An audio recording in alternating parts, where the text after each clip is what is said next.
Some dope addicts are here. Bobby in Linden says, "Is Jeff Lynne okay?" I mean, not really, but He's fine. Not really. I mean, he had to cancel his supposed to be his last concert. ELO in Linden. In Linden. He likes to play Linden. He has a soft spot for Linden. And he said, "Yeah, I can't do that." But that's not why on this day. On this day in 1953, Hugh McDowell, the cellist for ELO, which you hear the cello in that song quite prominently. Actually. I picked it. He was born. He died in 2018. He had the cancer. It's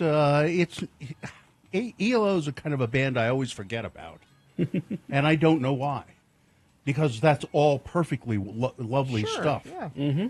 I remember seeing them once on television, I think live with an like a big orchestra.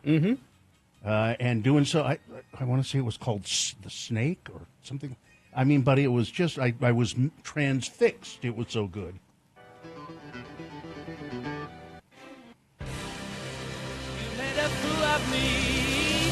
Probably their biggest one, huh? As far as hits go, this might be the biggest one, but yeah. The most popular right now is Mr. Blue Sky. I love that one.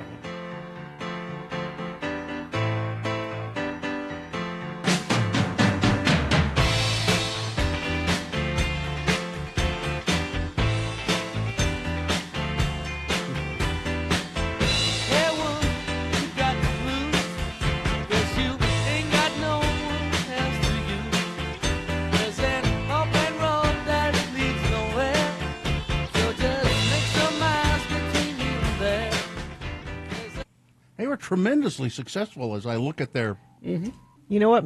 Maybe I know what you hated about them. I don't hate anything about them. I bet I can make you hate them. What's that? They did the Xanadu soundtrack. Well, I don't...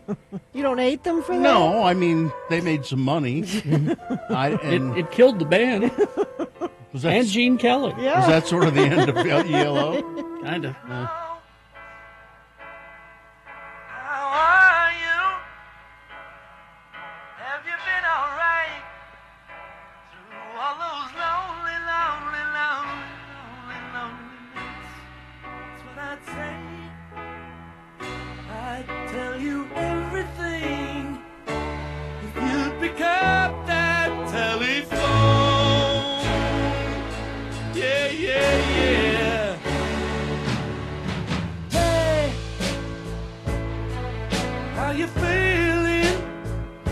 Kind of a sad song. Very kind of a sad song.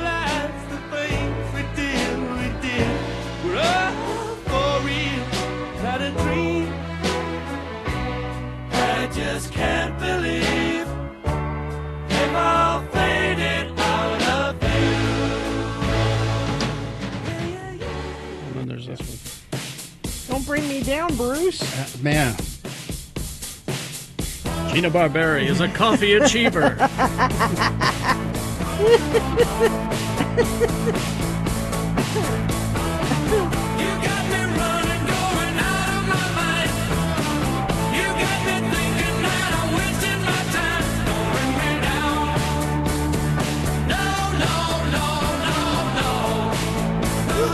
I like the snake in the grass part, but that comes later.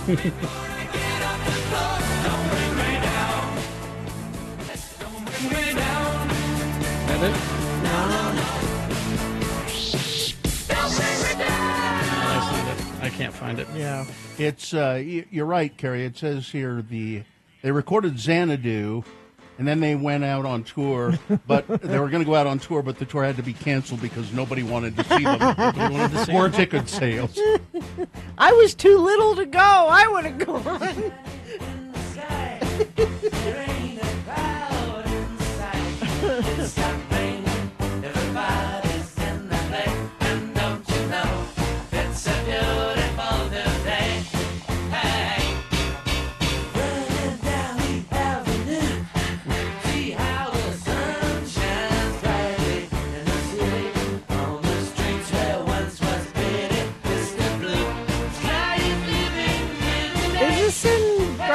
Mm-hmm. Yeah. Second one. So if there's a giant alien that you have to fight, this is what you listen to. Oh, This is what happens when that's your pump-up music? Yeah, it's a... We wanted to listen to music while we work. Tell us why you had to hide away for so long. Where did we go wrong? Nice. I mean, very nice stuff. I've always liked them. I, speaking of bands that we were going deep on, we went deep yesterday or the day before on Underworld. I looked up Underworld, and they're still out there. Mm-hmm. And they're still touring. Yeah. And they've released like 10 albums over the years. Mm-hmm. And they're going to be playing in Denver in November. Yeah. I was surprised. They do this kind of weird electronic stuff. Born Slippy? Mm-hmm. And they have a following.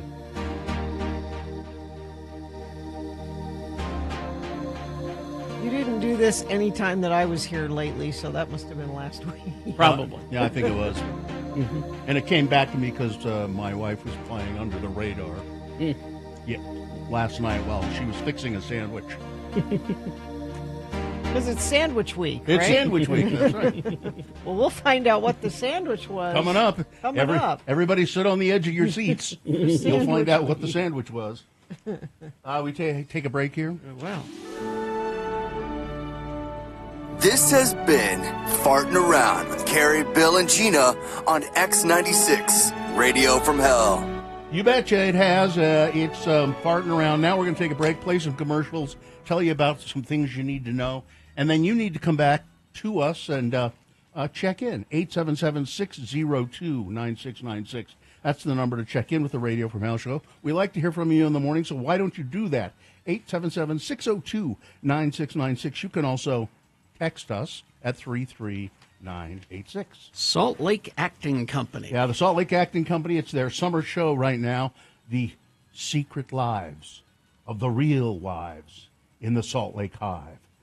It's going through August 17th right now. It's their annual kind of parody musical show that Salt Lake Acting Company has been doing for over 40 years. Every summer. If you enjoy they're the bane of your existence, the reality shows based in Utah. Yeah. There's a lot of that in it. And this is a cabaret-style show, so you can bring your own food and drink, and any kind of beverage is welcome. Mm-hmm. They have little tables and so forth. You can sit and eat and drink and enjoy the show at Salt Lake Acting Company. Now, get your tickets right now.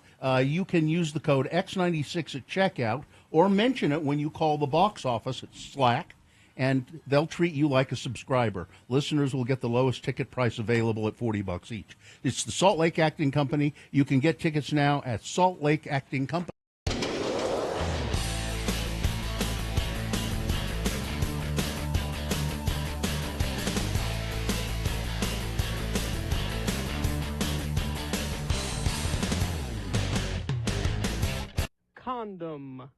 Condom. Spell it with me now.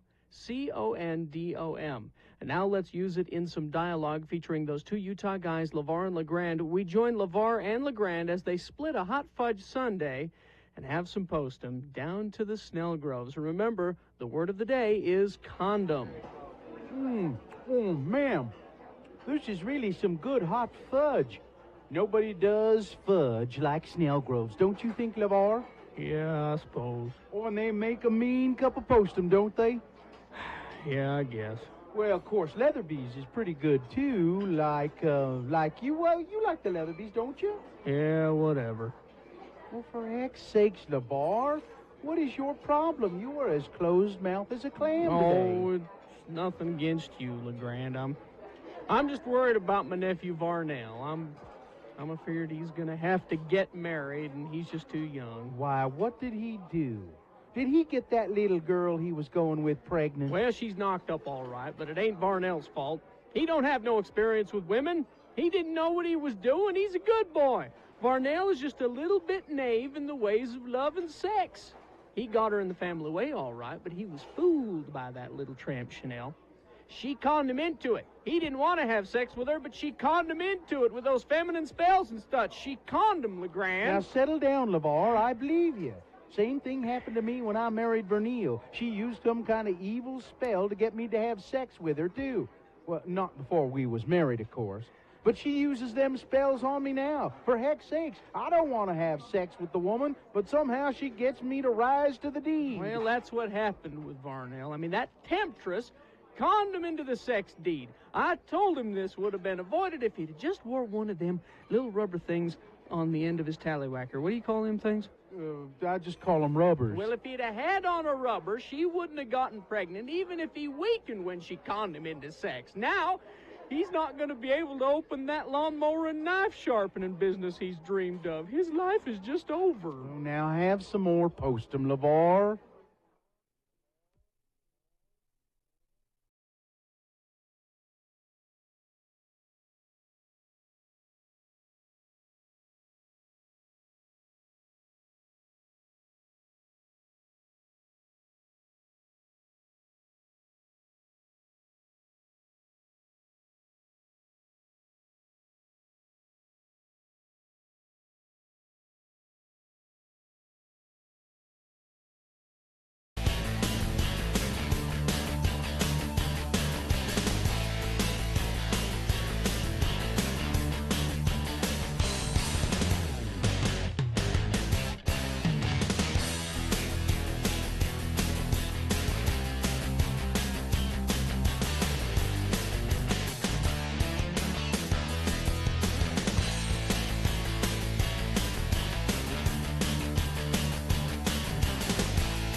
.620. Let's get this over with. All right, let's get it over with. We'll begin the show officially, then we'll go to your check-ins. I see there are a couple of people on the phone, 877-602-9696, and there are plenty of texts to get to as well, 33986. Gina, do we have a sponsor here? I could be saying your business name, website, address, a big sale you have going on right now. And listen to that sexy announcer voice I she could has. be doing that right now, but I'm not. Gina Barberi could be doing your ad right now. Wouldn't you love? The moon is 40.6% of full. It's almost halfway there. The moon will set today at 1:33 p.m. Today being Thursday. It's the 31st day of July in the year of our Lord Jesus Christ, 2025. It's World Ranger Day. And I mention this only as a shout-out to our friend, Ranger Kate. It's National Avocado Day. Do you prefer the California avocado or the Mexican avocado? I don't know the difference. It's price. Oh. Is it National Chili Dog Day? Wouldn't you like a chili dog today? Oh, covered in chili and onions. Yeah, in this weather, that'd be great. It's National. Now it's Shredded Wheat Day, and I like shredded wheat. I like the traditional, the big biscuits of shredded wheat. Not the mini wheats. No, this isn't National Mini Wheat Day. That's a different day. No, this is and it's kind of weird. I think most people don't care for shredded wheat, but I like it. It's Jump for Jelly Beans Day. Can you just hand me some? Yeah, I mean I like jelly beans, okay, but I'm not going to jump for them. They used to have not the Stabby Smiths, but the one closer to the U. These big Ninth and Ninth. Yeah, you know where I'm talking about. Yeah, bulk Jelly Belly. Right. Where you could like mix and match and get. They took them out. They don't have them anymore. Well, that's because people steal them. And it's National Fishing Month. So, fishing? Yeah, fishing. We're going fishing. Yeah, it's going fishing. I'm going fishing. You're going fishing. Baby's going fishing, too. You bet your life your sweet wife will catch more fish than you. And this is an all-new edition of the Radio from Hell show, starring the Lords of Morning Radio. It's Kerry Jackson. I'm Bill Allred. That's Gina Barberi right over there. Her sexy voice could be doing your ad. Your business here. Yeah, see, spice it up next time, honey, will you? Spice it up. Spice it up, honey. Okay, Bill. There you go. It's Gina Barberi, Mistress of the Dark. It's in the producer's booth, of course, our fine producer, Katie for short. It looks like Maya and the new kid, Hudson. There he is, Hudson. All right. And now we'll go to your check-ins. Okay. Oh, the dog. And that's the dog right there. Yeah. There he is. There he is. Looking alert. Not sleeping right now. Sort of. That's as alert as he looks. His alert look is, huh? All right, let's go to Austin. Austin. Good morning, Austin. What's up? Good morning. Thanks for letting me listen. You're welcome. I had a couple suggestions for Utah Word of the Day for you. Okay. I'll jot them down. If you're open to it. Sure. It's my favorite feature. So based on yesterday's discussion, there was a word that came up, triantula. Mm-hmm. Yeah. And I'm guessing that perhaps maybe Denver has an Aunt Jula. And, you know, you really ought to try Aunt Jula's. Oh, you're writing it. Oh, I see. I see where you're going. Got raisins in it, you know. Aunt Jula. You know, you could write this and send it to me. Sure. Well, I started to, and I was having a difficult time, so I thought I would just call. Okay. All right. All right. We appreciate your help. And did you and the other one Okay. I've got is tubaphore. What's a tubaphore? Yeah. Oh, I don't know. It's an instrument in the band, isn't it? Mm-hmm. Yeah, tubaphore. Okay, No, it's for construction. No, it's an instrument in the band. Okay. Who's on first? Yeah. Okay, tuba. Thanks, Austin. Thanks, Austin. Thank you very much, Austin. You're welcome. I've made note Have a of great those. day. Thank you. Let's go to Adam. Hi, Adam. How are you today? Morning. Thanks for letting me listen. Geek Show says hey. Hey. And Gina, Yeah, you can do it. I can? You can do it. Okay. I believe in you. Yeah. Yes. Sure. I don't know if I can, but I'll try. I think you can. I'm with Adam. What's up, Adam? Well, I have another X-Poll idea for you guys. Okay. What is a movie line that you quote that most people don't get? They don't know where it's from. That could be like a contest if you could. We're actually doing your X poll today, Adam. The one you called in before. Which is what, Gina? Something your family does that drives you nuts. Yeah. What? So it's a line of a movie that you say, but it's obscure and nobody else really knows what it is. That's interesting. Yep. I probably do it. But, Not unless you think round's funny. Carrie knows that. I know that one. One that I use a lot is, well, hello, Mr. Fancy Pants. Yeah. That's Army of Darkness. Yes, one of my favorites. See, it could be it's not really an X poll. It could be a contest. A contest, to try right, to yeah. figure out what the line is. See, the one that I use all the time that no one knows. What is it? Books. What is that? It's from the movie Hexed, a movie that I only thought was funny because I was drunk. This jock guy breaks into this guy's apartment and he hates everything about him. So he's walking around his apartment and he looks up at his bookshelf and he goes, books. That's pretty funny. All right, thank you, Adam. Thanks, Adam. All right. Thanks. Books. Books. Let's see. Quinn the Barber, present and accounted for. Good. Kelly and the Shih Tzus in Centerville checking in. Bus driver Troy. Lyndon has a soft spot for ELO as well. Richard, who's not a dick, checking in. Let's see. Please ask Carrie to play The Remaining Last Train of London. Is that an ELO song? I don't recognize that one. What's it called? The Remaining Last Train of London? I'll look it up. I no idea. Mixer driver Shane from Orem. You can't bring me down. Smug Mug Ryan checking in. Dominic Bonacci from Clearfield checking in. Just want to wish everybody a happy Thursday. Kira and Andy checking in. Sketchy Blake of Ogden. Meshach of Erda.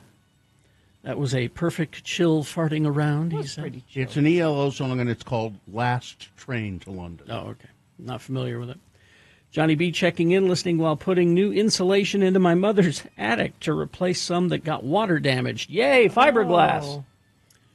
Tristan from the most west of Jordan's checking in. Mike in Nashville checking in, willing the show to continue. We're trying. Jocelyn of Sandy. San Diego Eric, safe from the tsunamis. Ella the Nanny checking in. Midvale's Roused Hour with some traffic for you, Gina. Perry City listener checking in. Started another soccer tournament this week with my daughter. Her team is leading the tournament right now. Oh, well done. Their first win was 10-0. Summit. Wow. Summit FC. 10-0. Their goal. The opposing goalie was ill. Yes. Katie in San Pete County. Thanks for letting me listen. I thought what you just played was Supertramp with George Harrison collaboration until I heard the song that I recognized. Yeah. Woodworker Willie, Big City SLC, Native Daybreak, Patrick the Friendly Neighborhood Middle School Teacher, Chef Roy, Deseret Jim, Ranger Kate, thanks for the shout-out. Looks like everybody's here, so let's begin. All right. Infiniteam has assembled. Our first entry is from Midvale's Roused Hour checking in. Traffic still slowing down 215 north at the 201 exit due to construction. Thank you for sending that in. Crash I-15 northbound approaching 90th south in Sandy, blocking the right lane and shoulder. Traffic's a little slow in the area. And what are you seeing on the roads? Please share it with us and I will pass it along. It's a team effort here. 33986. All right, we're going to take a break, play a song for you. After the song, Big Boy News and Frank Christ presents the Dead Celebrity Game. Coming up, stand by.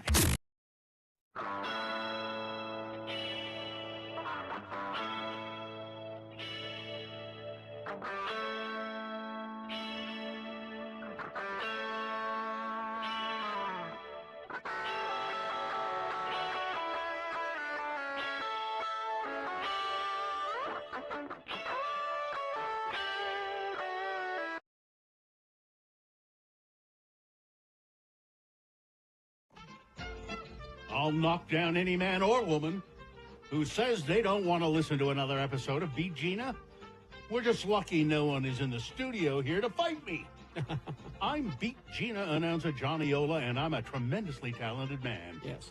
Meet the man, though, who can tell you how to lick pimples, acne, and other externally caused skin blemishes and make them disappear from sight instantly. Who dat? That man is Mr. John H. Rubin, Ph.D., a well-known pharmacist who has spent almost 20 years trying to solve one of the most vexing problems of youth and adults, too, unsightly acne, pimples, and blackheads. And if neglected, acne pimples may leave permanent scars and pits. Mr. Rubin, after much experimenting and research in cooperation with doctors and chemists, found what he was seeking, a formula that would lick pimples. That's not a good way to... I'm sorry, Johnny. Who's the professional announcer, me or or you? He's just reading the ad copy, you know. Mr. Rubin, after much experimenting and research in cooperation with doctors and chemists, found what he was seeking, a formula that would lick pimples. He succeeded beyond his wildest expectations, and he was so proud of his treatment, he gave it his own name, Rubin X. Try Rubin X at no risk to you. Mr. Rubin is so sure that his treatment will lick pimples in just 10 days that he's making a no-risk offer. If you don't notice improvement, if you don't think your pimples have been licked, your money will be refunded at once. Send $2 cash, check or money order to Skintex Corporation, 218 South Department AF, Bayside, Long Island, New York. Thank you. And now, here's a man who, if anybody says anything against him, I'll knock him down. Well, he's your wonderful host, Kerry Jackson. thank you, Johnny Ola. Welcome. Professional game show announcer.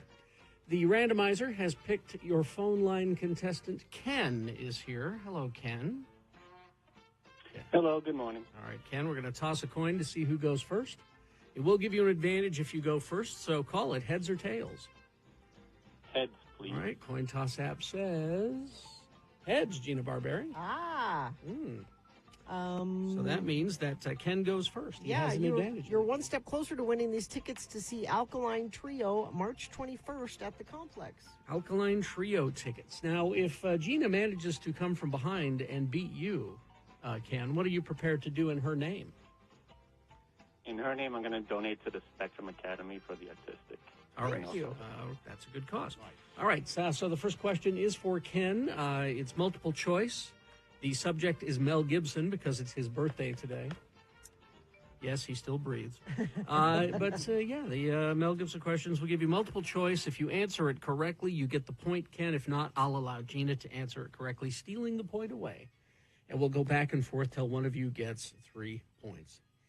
All right. So, Ken, what medical issue does Mel Gibson have? I can't wait to hear the options. He has here. a medical condition. Is it 1, stage 4 anti-Semitism? Uh-huh. Is it 2, he has a horseshoe-shaped kidney? Is it 3, debilitating misogyny? Or 4, pica? Sorry, can you repeat the first two? The first 2, stage 4 anti-Semitism, or 2, he has a horseshoe kidney. All right, I'm going to guess 3. Debilitating misogyny? I mean, I think you have to give it to him. I would accept it, but that's not what we're looking for. Sorry. No? Nope, sorry, Gina. It's up to you. A horseshoe kidney? Horseshoe kidney. Well, that's odd. Yeah, I know, right? Gina stole that point, and she now controls the question. Gina, Yes. how did Mel Gibson meet his wife? Okay. Was it 1, TrumpSingles.com? Mm-hmm. Is it 2, in a bar? Is it 3, MisdemeanorBattery.com? Or 4, a dating service in Australia? A bar?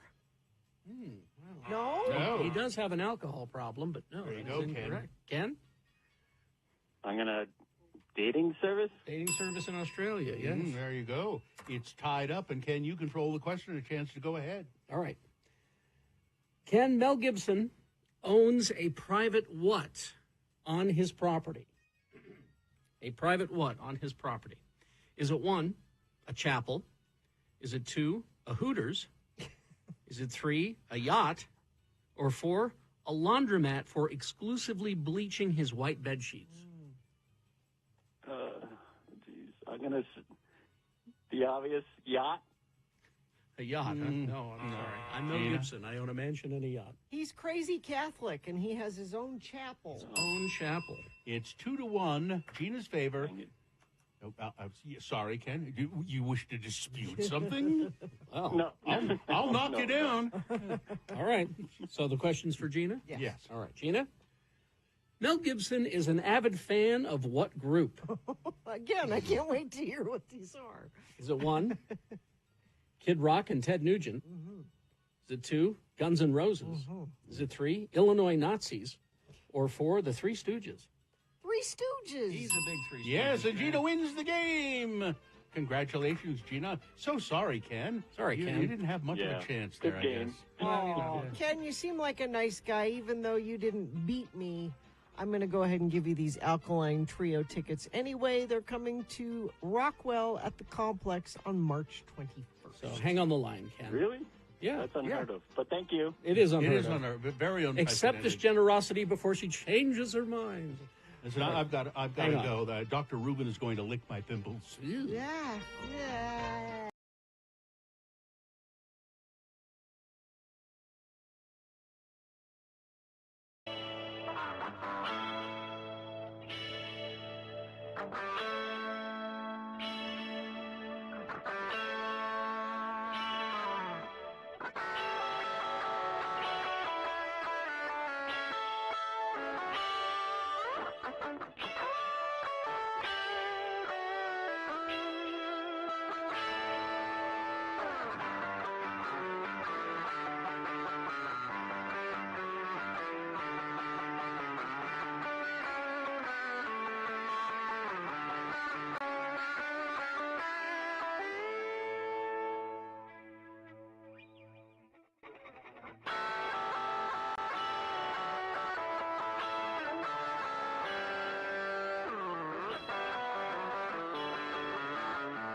Report to the dance floor you were instructed to. I went down an Underworld hole yesterday. I thought, what are these guys doing? Are they still around? Are they doing stuff? Yes, as a matter of fact, they're going to be playing in Denver in November. Well, maybe Denverine can go visit. Maybe. And they've done a song called Denver Luna, which is an electronic song, and they've done an a cappella version of it. And apparently their shows are sort of, really techno-oriented, as you might guess, but they do a lot of performance and, video presentation, and it's really apparently a big deal. All right. Big boy news and Opinioendo right now. And then right after that, it's Frank Christ Presents. They're fine. Yes. They're just fine. The Dead Celebrity Game. Going to give you a list of 4 celebrity names. 3 of those celebrities are just fine. One of them is dead. If you pick the dead one correctly, you will win. Tickets to see Yo Gabba Gabba live at the Complex on August 5th. Yo Gabba Gabba tickets.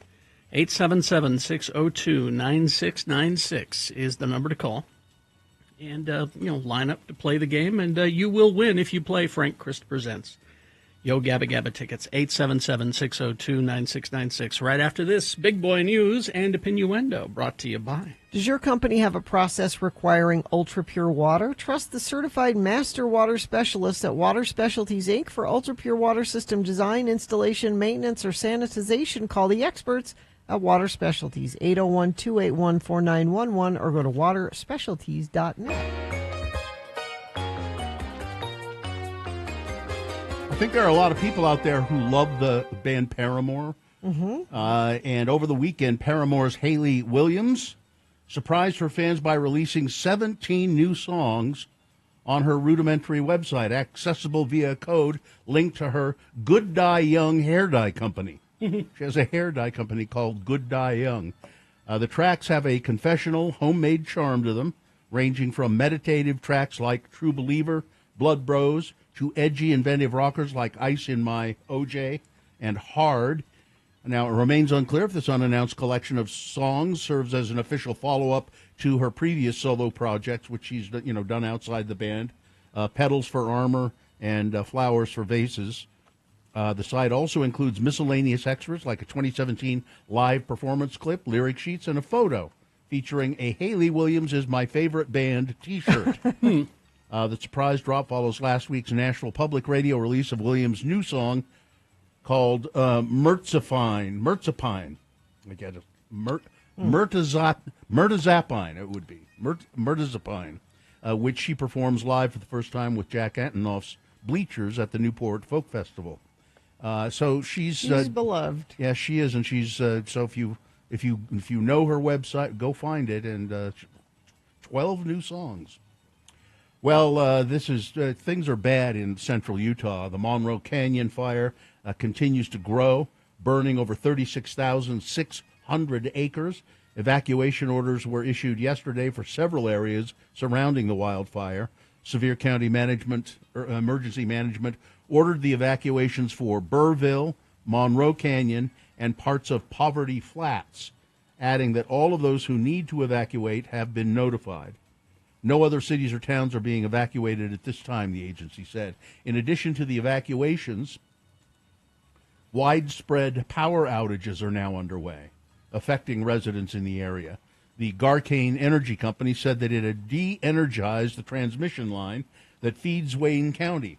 So Burrville, Cosharam, Antimony, Fish Lake, surrounding areas, they are working. They don't have any power. Well, that'll help other fires from starting.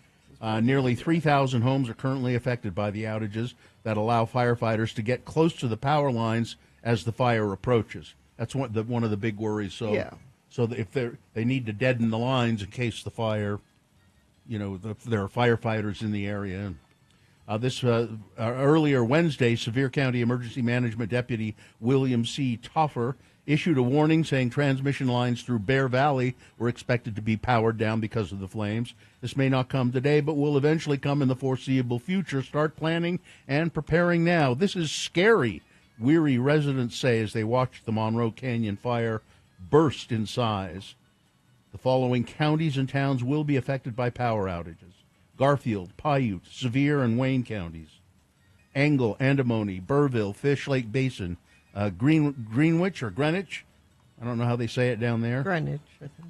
And Cusharam.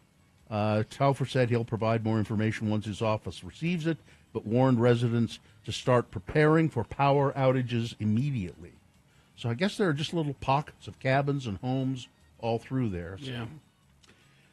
And a home in Urda is considered to be a total loss after a discarded cigarette is believed to have sparked the fire that destroyed the house yesterday morning. The North Tooele Fire District said one of its firefighters suffered a minor injury while battling the fire that began at approximately 10:45, spread rapidly at the home in the Gunderson Creek area of town. According to officials, a preliminary investigation showed that the fire may have been caused by a cigarette that had been thrown near the porch. Somebody out smoking on the porch. Yeah. Well, if you let me smoke in the house like I want to, I wouldn't be out here starting fire. An official cause of the fire will not be released until the investigation is complete, but, was pretty obvious. I worry about this because my neighbor... does he smoke outside? He smokes outside, and he sits just right... Just going to flick it into your yard? Yeah, he is close enough that he could. My son sits on the front porch and smokes. It's American Spirit cigarettes. Those are the best, And but he is, he has a can there, and so I'm not too worried about any fires. But I'm worried about the smoking. Yes, I'm worried about the smoking. I don't know. Did he say I learned it from watching you? No, because he didn't. I didn't. I have never smoked in his lifetime. He's 20 something, 28, 27. And I haven't smoked in all that time. A federal judge has ruled that the state of Utah and 2 southern Utah counties have jurisdiction over 2 scenic roads in the area. The court case with the counties and state on one side and the Southern Utah Wilderness Alliance and federal government on the other side was first filed back in 2008. However, the dispute over who owns the roads has gone on much longer than that. If you want to go all the way back, 1866 was when the law was passed. It was a mining act, explained Garfield Public Works Director David Dodds. They passed a law just allowing people to go out, create roads so that they didn't have to go to the federal government every time they needed a road. Dodds said the dispute has held back needed repairs on the heavily traveled dirt roads that lead tourists to photogenic sites. There's some infrastructure that needs to be replaced, he said, and so that's where we went to the judge and said, hey, we really need to do something here. We're in this limbo where we're maintaining it, but we don't really know exactly what we can do. Now, one of those roads is the Hole in the Rock Road, and I was just down on that road a couple of months ago. I've been on it many times, and there's a big sign there that says, This road is all full of ruts, and because the federal government won't let us go in and fix it. And yeah, that's it. I think the federal government wouldn't give a damn. No, they would say, yeah, that's great, fix the road. Go ahead and fix it. Yeah, but no, we got to make a big deal. But now the government, now the court has said the state has control of those roads. Okay. Maybe what we ought to do. We ought to pave those roads. That's what the state will want to do, yeah. That would be my guess. I'd say just don't. Just maintain the dirt road. It's a sometimes it gets really rutted, those washboard ruts. Maintain it, but never pave that road. God, I couldn't imagine. Same thing with the Burr Trail. It's another one. Donald Trump suggested that he could impose martial law and take control of sanctuary cities that refuse to comply with federal immigration laws. Yeah, that'll go well. The president's post to Truth Social showed or implied that he could take action to arrest insurrectionist mayors in those cities that uphold policies making it harder for federal immigration enforcement agents to do their jobs. The wild suggestion came in the form of a meme that Trump reposted to his social media account. a pro-MAGA account, posted a black and white image of Abraham Lincoln surrounded by words meant to come from the perspective of the 16th U.S. president. Mm-hmm. Sanctuary city mayors are defying federal law, it says. They're insurrectionists, just like the Southern governors during the Civil War. Wow. President Trump should declare martial law in those cities, arrest the mayors, appoint military governors, and restore the rule of law, just like I did. The Lincoln meme. Whatever memes. reality this is that we're living in, can we switch to a different one? Because I don't like this one. If you know where the channels, is there a portal? Where's the if you know where the remote control is to open the portal, I'd like to do it. But here's the thing about ICE. He keeps saying they're only going after the worst of the worst. not true. And that's not true. the case at all. They're just going after everybody. Yeah, they're going to strawberry patches and they're going to courthouses where people are doing the right thing, coming in legally, but because they haven't got in completely yet or swore the oath or whatever the hell, they're just taking them. They just want to remove brown people. And they're saying, well, they're illegal. I don't see them going after the people who are here illegally from Ireland or Russia. No, they don't. I don't see that. No, no. You don't see it because they don't do it. You can't tell. Yeah, they blend in. I'm not sure if he's from Ireland or not. The 8.8 magnitude earthquake off of Russia that triggered some tsunami warnings across the Pacific, which fortunately the tsunami, it was good that they issued them, but the tsunami was not as, there were some big waves, but it wasn't, but it could have been horrible because this earthquake was 8.8 magnitude, and it was on what's known as the megathrust fault, where the denser Pacific plate is sliding underneath the lighter North American plate. Oh, there you go, Gina. What? Eventually, the Pacific plate will slide underneath the North American plate, and then the portal will open. There'll be a big change in reality when that happens. The Pacific plate has been on the move, making the Kamchatka Peninsula area off Russia's far east coast, where it struck especially vulnerable to such earthquakes. And bigger aftershocks cannot be ruled out, they said. I think the largest earthquake ever recorded, since we started recording them, occurred in that area, and it was a 9.0. That's the biggest one that's ever been recorded. Well, every female athlete in the Olympics apparently going to be forced to take a gene test before athletic championships. Are the men going to have to take No, a gene of course test? not. No. What if there are women trying to sneak and be in men's sports? Oh, that doesn't happen. We don't care about that? That doesn't happen. Every female athlete must have a cheek swab to confirm their gender before they can compete. Oh, it's in the World Athletic Championships. World Athletics, the governing body of track and field, has confirmed that athletes must pass the gene test to compete in women's events before the global meet in September. No, not men, apparently. Men, they don't care. No, it's fine. And the world's oldest baby has been born. The world's Dick Clark? oldest baby. The world's oldest. No, he was the world's oldest teenager, Oh. Gina. This is the world's oldest baby. Okay. So how can that be? Yeah, how does that work? Oh, wait, I got it. It's a baby that was born from an embryo that was frozen 30 years ago. Okay, all right. Thaddeus Daniel Pierce They gave him an old name. arrived into the world on July Thaddeus? 26th to Lindsay and Tim Pierce. His mom's name is Lindsay, and his name is Thaddeus? His name is Thaddeus. That's a great name. Thad. Yeah. Thad. Or Tad. They'll probably do Tad. They adopted his embryo last year. The embryo had been frozen in 1994 before either parent had even started primary school. We didn't go into it thinking we'd break any records, said Lindsay. We just wanted to have a baby. Speaking to MIT Technology Review, which first reported the story, she said, the baby has a 30-year-old sister. The previous record for the oldest baby was held by a pair of twins born in Oregon in 2022 who were created from embryos frozen 30 years before. Thaddeus's embryo was originally created IVF treatment in the 90s for Linda Archard and her then-husband, who had struggled to conceive. The process resulted in the creation of 4 embryos. One was implanted into Archard's uterus and resulted in the birth of a daughter, who's now 30 years old, and a mother herself to a 10-year-old daughter. So this baby Thaddeus, that's how he actually has a 30-year-old sister. That's really bizarre. The remaining 3 embryos were kept in long-term storage. I always wanted another baby, said Archard, who's now 62. I called them my 3 little hopes, but that was not to be. She got divorced, and she was awarded custody of the embryos.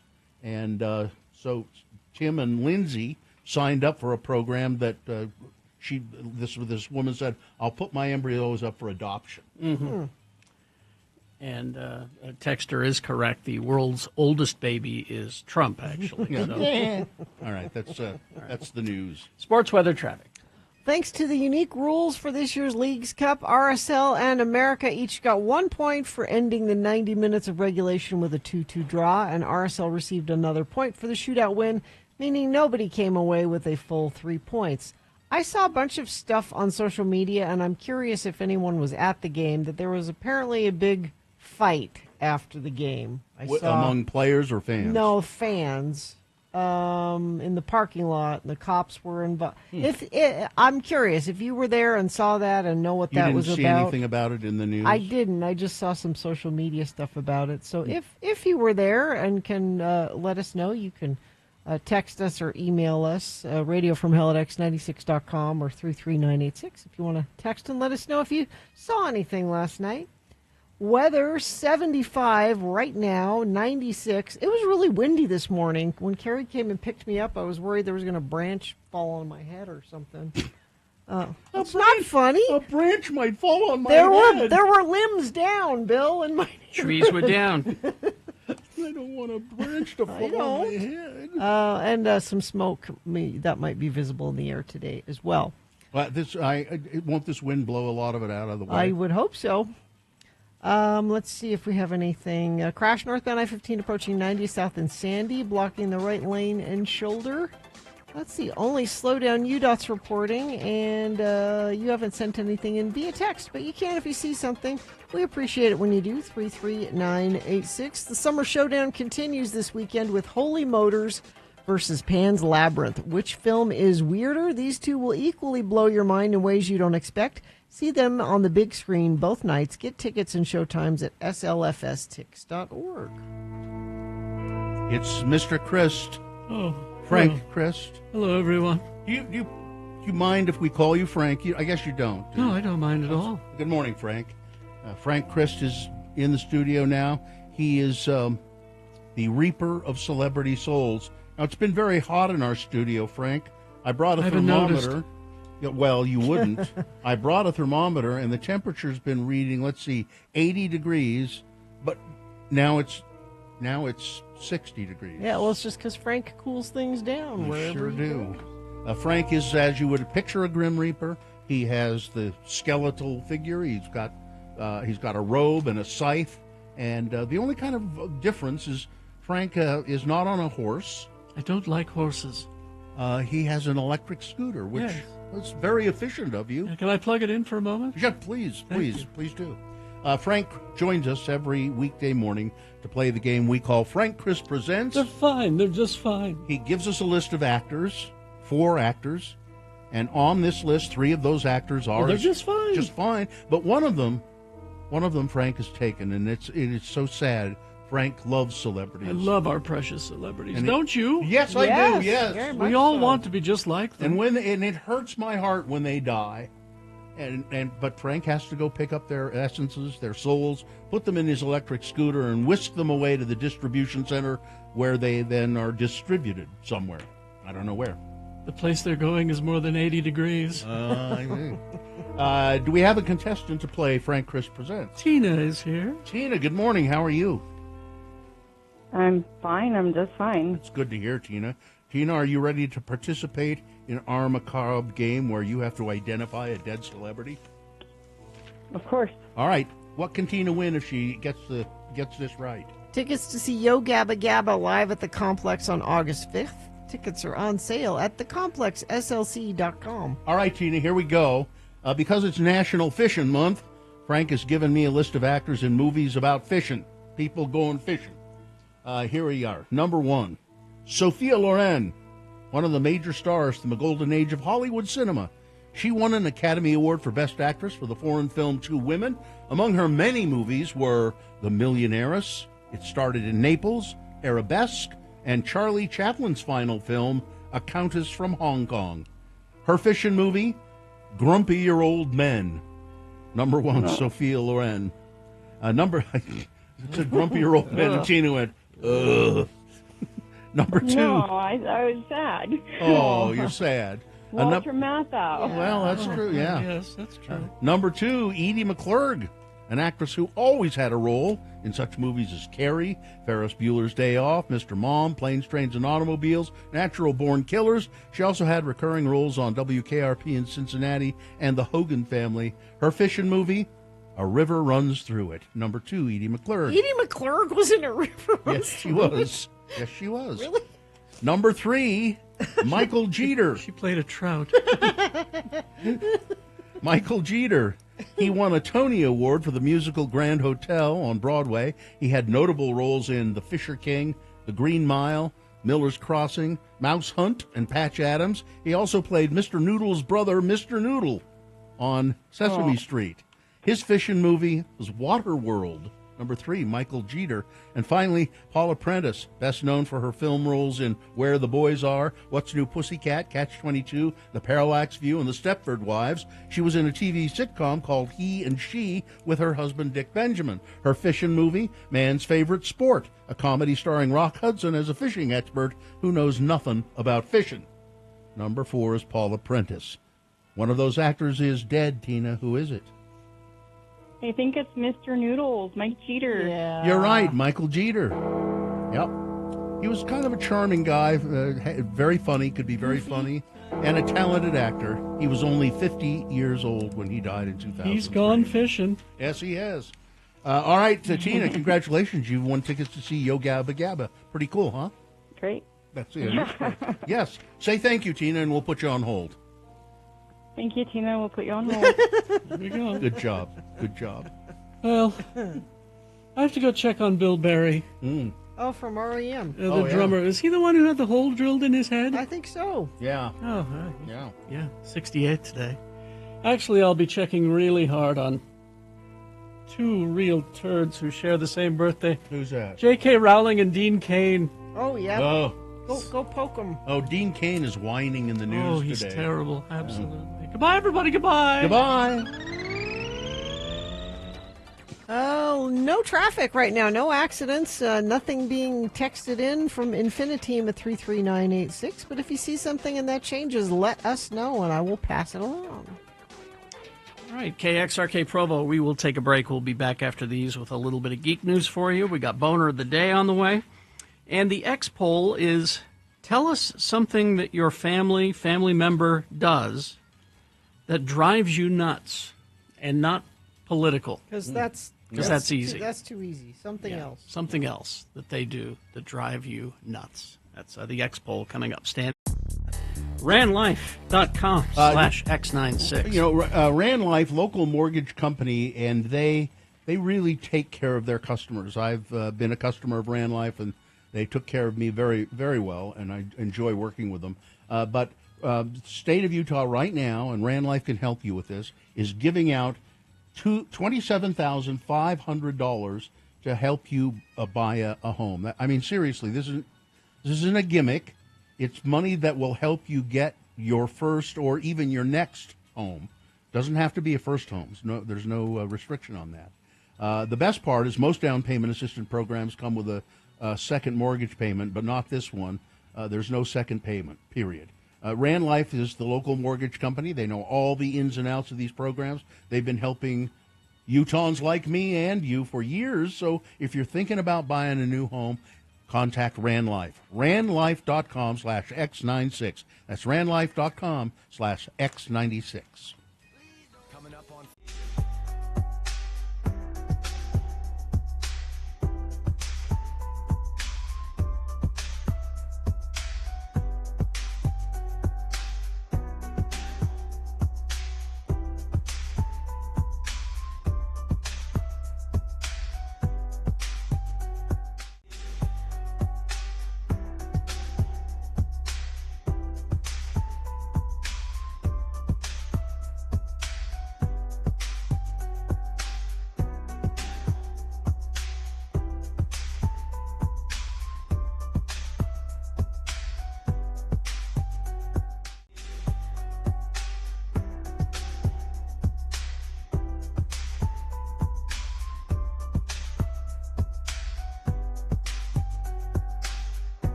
X96. Peggy in Springville wants to know if we know of any place that's so much more than a gift store.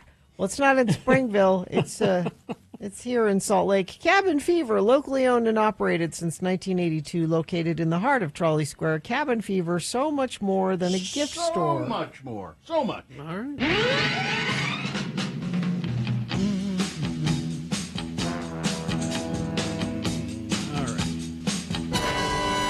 Well, let's see.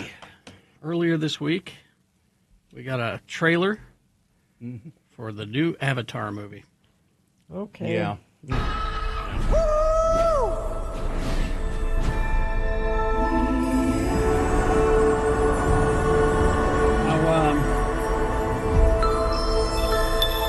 I mean, it looks beautiful. It really does.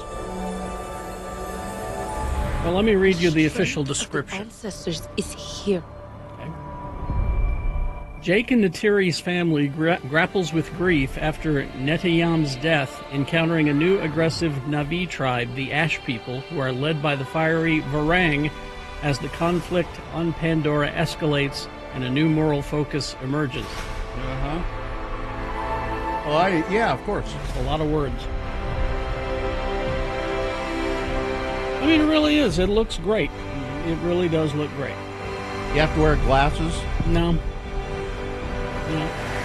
But I'd go. Live like this, baby. I'd go see this in IMAX. I think, though, if you're going, it looks like you'd probably want to see it in IMAX. December 19th is when it opens. But Cameron plans a total of 5 Avatar films. He says he will direct them all, and he says he's already shot most of the footage. So this is the third one. Avatar 4 is set for 2029, and Avatar 5 will be in 2031. The children. How old is James Cameron? He'll be 102. I was going to say, I don't know if he'll see all of these films released. His Avatar will make the next one. I mean, there are people who love these movies, and, bless you. So anyway, there's that one. Now, another thing we got to look at, it's not a trailer necessarily, it's a behind-the-scenes kind of thing for Season 3 of Interview with the Vampire. Except we're changing the name of the show. Why? It's already hard enough to find. Yeah. Why would they do that? Oh, I know why. I know what this is. You know what's going on? Yes. So, the Vampire Lestat, this is the perfect cover for being a vampire. He's a rock star. Yeah. So they're changing the name of the show to The Vampire Lestat, even though it's Season 3 of Interview with It's okay. People that Lestat's living a rock star life. People in will its know. most hedonistic, authentic I'm not even way. a fan, and I understand. Right now, he wants to be completely engulfed in the music. It lights a fire in him. So this is like a behind-the-scenes making-of kind of thing. Yeah. But I've been watching the show, and it's quite good. Yeah. It's quite good. And this guy who plays Lestat, Sam Reed, he's really good. Yeah. I will watch this. Yeah, and apparently he has been practicing a lot to be a rock star. For 2 years in the trailer, I could hear him next door practicing. Everyone's in for a treat. They don't even have a release date on it. Just 2026 is all they're telling us. But That'll be good. Go and watch the first 2 seasons of that if you haven't. Just for this guy who plays Lestat, this guy Reed. He's really, really good. And where is it available? AMC. Okay. Yeah. Let's see. Now, there are a lot of video games being made into shows and movies. Of course, Twisted Metal, which is Season 2 on, I think, today, as a matter of fact. But this one is well, you see, the story of killing Nazis is evergreen. And so there was a game called Castle Wolfenstein long time ago. Right, I remember that game. And then it just became Wolfenstein. And now Prime Video is developing this into a series. And the plot is, what if Nazi Germany won World War II through the use of advanced scientific technology, going on to invade the world? So there you go. That sounds like The Man in the High Castle. Yes, I know. They're very similar ideas, but this one has a video game behind it. Let's see. The Clayface movie is going forward. They've cast Clayface. Who is Clayface? What world is he from? Batman. He's a Batman villain. All right. Tom Rhys Harries. He's a Welsh actor. And they're looking at Naomi Ackie from Mickey 17. If you haven't seen that, that's a fun little movie. Yeah, it is. They're talking to her about being in the Clayface movie, and they're describing it as having shades and structure of The Fly, Jeff Goldblum, centered on the tragic relationship between a scientist who becomes fused with the DNA of a fly. Oh, that's the plot of The Fly. I was looking for the plot of Clayface. Oh, it says we don't have a plot. They're not telling us, other than it's a body horror thriller. That's all they're telling us, is that it's a horror movie. And finally this. Crystal Lake is the name of the show. That's Jason? Friday the 13th prequel series okay. at Peacock. They have cast... Katie's shaking her head. She's not okay with this. She's not okay with this at all. Linda Cardellini is Pamela Voorhees. Well, that's good. We like her. You know. Yeah. And they've cast Jason. So Linda Cardellini is the mom. Yeah. She's Pamela Voorhees. Betsy Palmer. She's actually the one responsible for all the killings in the first movie. Spoiler, it's a, 30, 40-year-old movie? Yeah. You don't deserve a surprise ending. But they've cast the kid to play Jason, young Jason on the show. Callum Vinson from Long Bright River and The Night Agent. I'm sure this won't mess him up at all. I'm sure he'll grow up just fine and normal and happy. Yeah. All traffic stopped southbound leaving Woods Cross to move a crash from the left to the right side of the freeway. Traffic is quickly backing through Bountiful.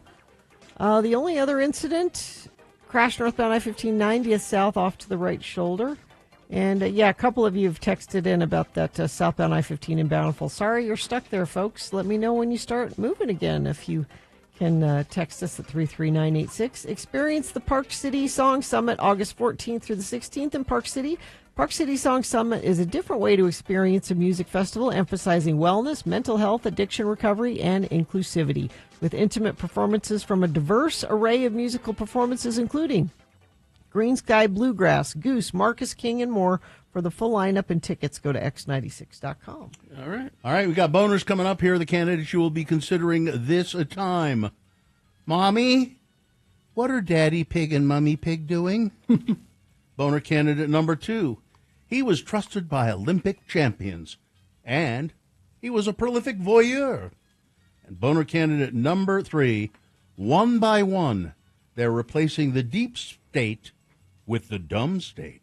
All right. We will have some messages for you, play a song, and then we'll get to Boner of the Day and Big Boy News, all coming up. And don't forget the X poll. What is something a member of your family does that drives you nuts that is not political? All right? Yeah. Okay, because that's just too damn easy. So get ready for that after we award the Boner.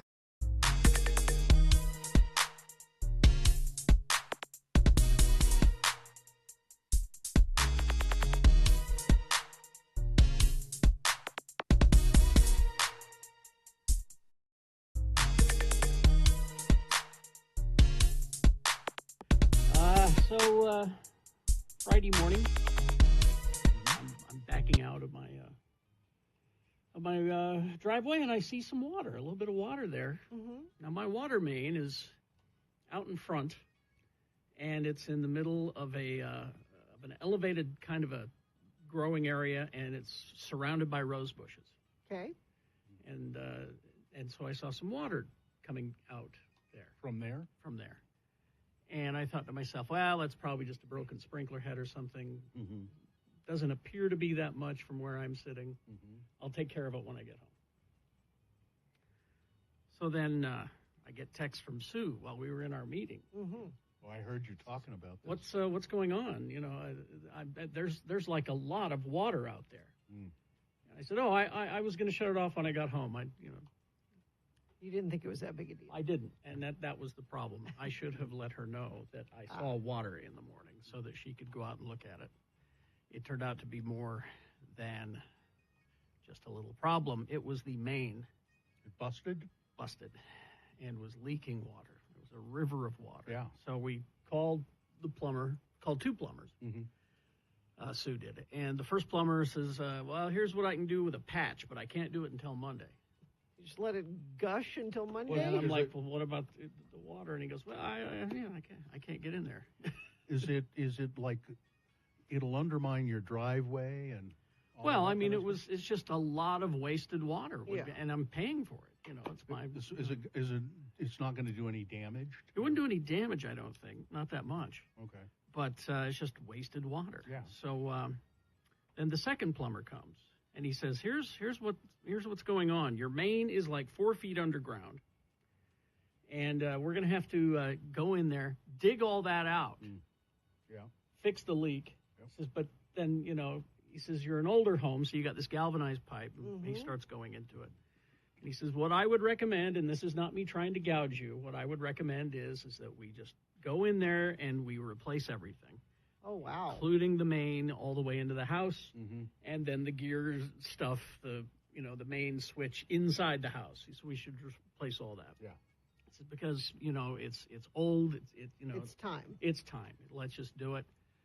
And we went, okay, let's do that. He said, well, what do we do in the meantime with all this water? He's like, well, what I'd do first of all, this is the plumber, is fill up your bathtubs with water. Why is that? Because so you can go to the bathroom. Yeah. I said, what? No, you're not going to the bathroom in the tub. You're going to be taking buckets of water. Using it to flush. So that you can still flush. Yeah. It's like the olden days, Carrie. Because you're going to be without water for a while. And he says and then fill up as many containers as you can of water throughout the house. And I said, well, how do we shut off this water? And he goes, well, I can't do that. You got to call the city. God. So we call the city. And it's like, yeah, we'll get up there when we can to shut off the water. And I wasn't happy about having the water shut off. Because we're having people over on Friday. I'm like, I'm sure somebody's going to need to use the bathroom. I'm going to ask them, hey, would you fill up the thing? Yes, no. Scoop the bucket out of the... Yeah. Could Give you? them a bucket. If you would, please. Use the backyard. So luckily my yard guy Spiro showed up. And if anybody knows how to go around the system, it's my yard guy Spiro. He says, oh, I can shut off your main, sure. I can show you how to shut it off. I'm not supposed to, but I'm I not can supposed to. Okay. But I'll show you. Here's how you do it, and here's how you can turn it back on. So if you want to shower, just turn it on. Oh, and I then see.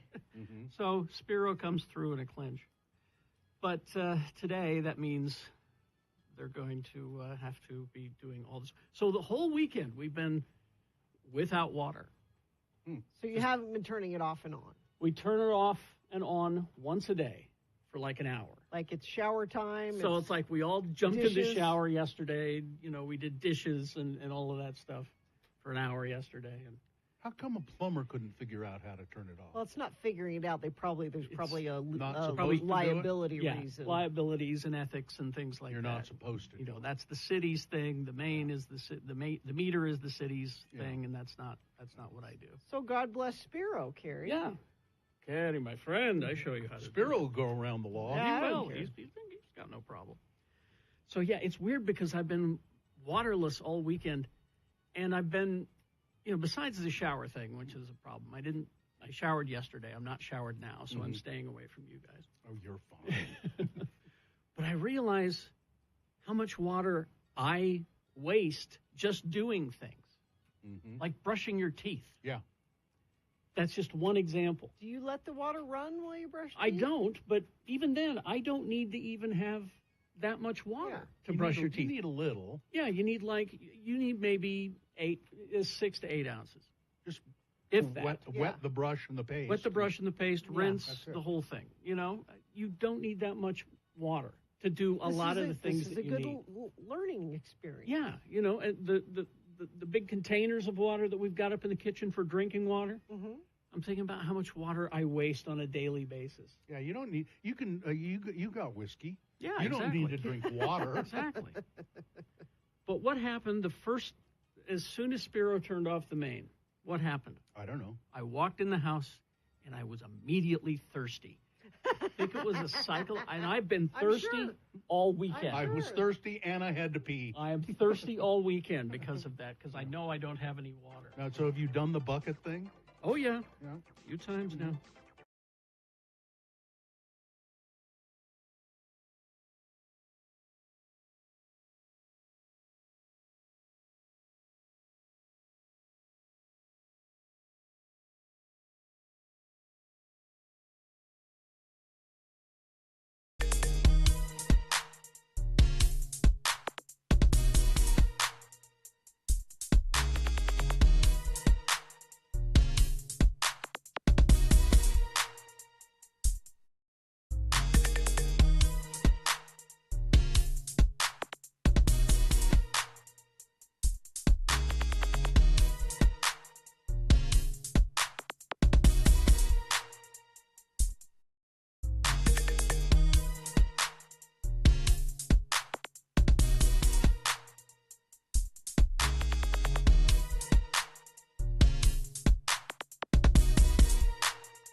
On this day, happy birthday, Bill Berry.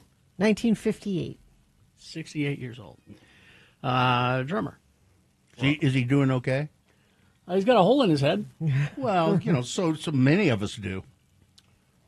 I think he's all right. I don't know. It's called trepanation. He's fine. He's just fine. Okay, all right. Last I haven't heard anything. So anyway, time now for Boner of the Day. This is 3 news stories. They are examples of bad, stupid, or funny human behavior, and you will decide with your vote. Of these 3 candidates, which one is the worst?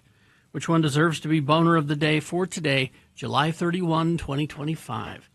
We'll give you 2 candidates now, a third after the news. Once you've heard all 3, then you will vote. One of you lucky random Boner voters will receive. Can't buy it. Got to win it. Radio from Hell Boner t-shirt. Boner candidate number 1. Mommy, what are Daddy Pig and Mummy Pig doing? A family from Charleston, South Carolina has filed a federal lawsuit against Delta Airlines, claiming that their child's missing iPad in a Peppa Pig case was used by an airline worker to create explicit, pornographic videos that appeared in their cloud storage. The incident allegedly occurred during a trip from Charleston to New York and then London when they discovered the iPad was missing.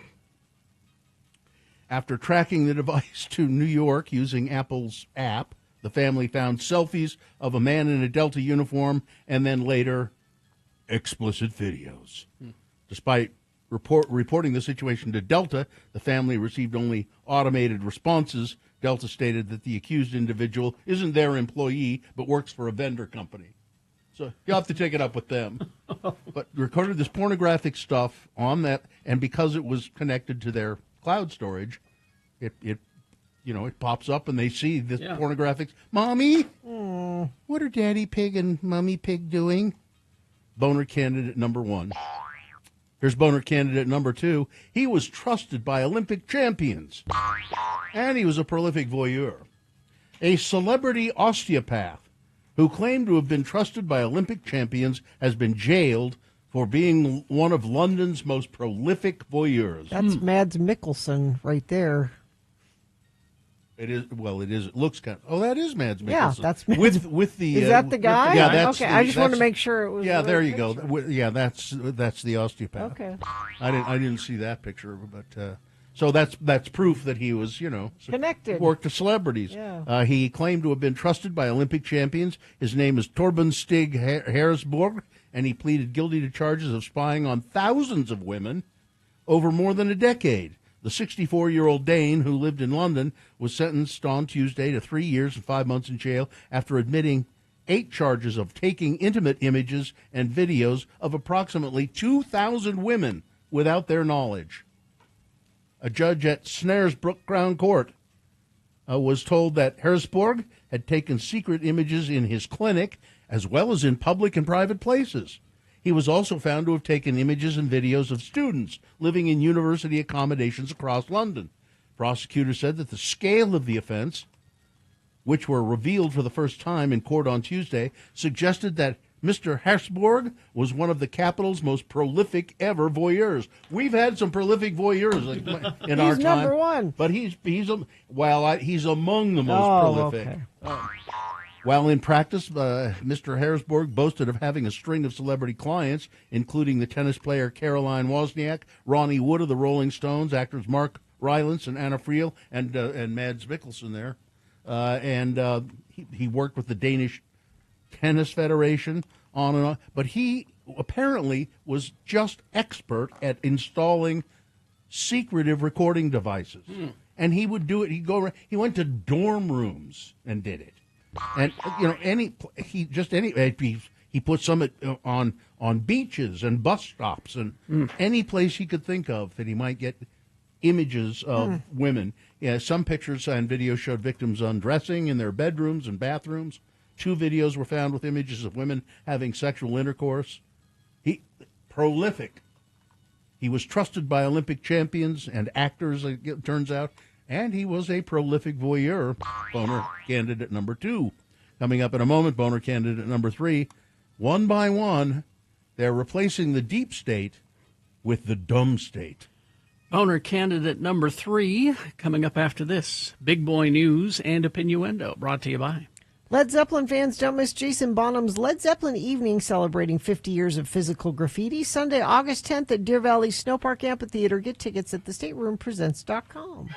Gina, this is for you. Okay. Take a note. All right. This is going to be on Hulu, premiering August 20th. The Twisted Tale of Amanda Knox. Foxy Knoxy? Yeah, this is it's a dramatization of the Amanda Knox story. She's a weirdo. In the trailer, that she was it turns out she was wrongfully convicted. Maybe. Following the death of her roommate Meredith Kircher. In the trailer, for Grace Van Patten, who stars as Amanda Knox, during her days as a bright-eyed student studying abroad in Italy, she learns quickly that her studies didn't prepare her to be intensely interrogated by authorities in Italian. In order to move forward, I need to go back, Knox says in the clip. I had no idea my dream was about to become a nightmare. It looks pretty good, just in the trailer. And but you know who the executive producer of the show is? Amanda Knox. Amanda Knox. Oh, of course. Yeah, and so she's. I'm kidding. I don't know if she did that or not, but she's an odd person. She's an odd person, and I think she was probably made even more odd by being in. How long was she in jail? Years. Quite a long time before they came and said, there were some irregularities in this trial. Let's look at this again. Yeah. Deportation flights from the United States have been happening across the country for months, but on Wednesday, Fox 13 News obtained their first video of what appeared to be a flight out of Salt Lake City International Airport. It all started when a station photojournalist spotted something he thought was unusual, a white jetliner with no markings taxiing into the general aviation section of the airport. Video showed people in waist chains and handcuffs being headed up to the stairs to board this plane. Looking for answers, Fox 13 News learned that the plane belongs to Avelo Airlines, a budget carrier that confirmed it was their aircraft and not much else. We cannot provide specific information on details of this charter, nor do we have that information. You have to contact DHS for that information, the airline said. Fox reached out to the Department of Homeland Security, which responded. ICE conducts flights throughout the United States on a daily basis. For operational security purposes, ICE does not discuss ongoing or future operations. The first flight spotted out of Salt Lake City came in March, which recorded just 2 flights. Things began to ramp up all the way to 11 flights this month, including Wednesday's flight. These flights are moving people between detention centers and in some cases probably staging centers for deportation, they said. And, that's this story also in conjunction with that. Some sheriffs in Utah are doubling down on their cooperation with the U.S. Immigration and Customs Enforcement, with ICE. In many cases, these partnerships, known as 287G agreements, have formalized pre-existing cooperation. However, in Utah County and other communities, they've faced opposition from residents and raised questions about what this means for community members without legal status. So when this starts happening in people's neighborhoods, they go, wait a minute. Oh, wait. Hey, now what? Now I get it. Wait, what? So, wait, they're going to take away my neighbor who's lived next to me for 15 years? Oh, well, they're fine. And, I wanted them to get the murderers and the rapists. I mean, I knew he was illegal, but he's a nice guy, and he never did, and he works hard and takes care of his yard. And how about you just stop by his house and help him with the paperwork so he can just keep living his life? How about that? No, we want to get him out of here. Seems like that's... Get him out of here. A kinder, more efficient way to go about it. Put him on that Avelo plane, that white plane at the Salt Lake Airport. We tried to warn you. Carrie, there were other people who tried to warn you. It wasn't just us. A man in custody after he allegedly tried to kidnap a baby from a stroller at a Utah Transit Authority track station in Salt Lake. Arrest records show the incident occurred at the Meadowbrook track station just after 9:30 Tuesday morning. Benjamin Dillman is accused of approaching the child who was in the stroller and their mother, causing her to feel uncomfortable. As the child's mother began to walk away, Dillman said, "That is my baby. Give her to me." Ooh. Police wrote that Mr. Dillman was actively attempting to get the baby out of the stroller's seat straps when a bystander saw what was happening and pushed Mr. Dillman away. Moments later, Dillman boarded a southbound tracks train but was taken into custody at the Fashion Place West Station, arrested on attempted child kidnapping and assault charges. Speaking of crime, I know we have a crime desk story. It's a wrap-up of the Colorado dentist story. Gina? Yeah, we've been following this. I've been following this story for you. And thank you. And this, Gina, this has been great reporting. The dentist who spent 10 days slowly killing his wife by poisoning her morning smoothie has been found guilty of murder by no surprise. The jury took less than a day. They just stuck around long enough to get lunch. And then the judge also sentenced him. See, sometimes this takes months, and sometimes they do it right then. Mm-hmm. Judge sentenced him to life without the possibility of parole. He's a horrible person because even after he was arrested and in prison, he tried to get his daughter to do a deep fake video of her mom.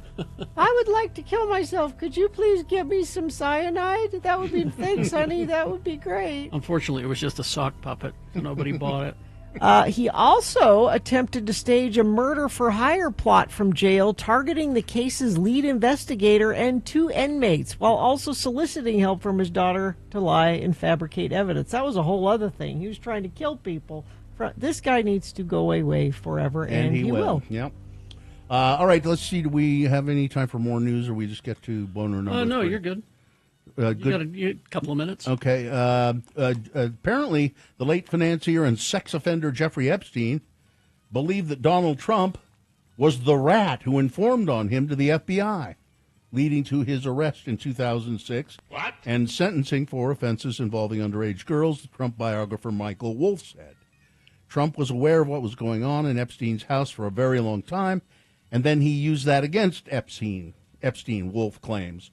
Wolff made the claim on Wednesday, the same day that in the latest series of bombshell revelations, the Wall Street Journal reported that Trump has been told that his name appears in the so-called Epstein files that recorded investigations into the financier's conduct. Trump's links to Epstein have billowed into the public consciousness in the past month after a Department of Justice attempt to shut down calls for Trump supporters for the release of Epstein's supposed client list spectacularly has backfired. But Wolff claims that Epstein felt that it was Trump who kind of ratted him out. Wouldn't be surprised. I wouldn't either. I wouldn't be surprised. it's kind of ironic, isn't it, that the Republicans and Trump were trying to do all of this child abuse stuff and pin it on Hillary Clinton.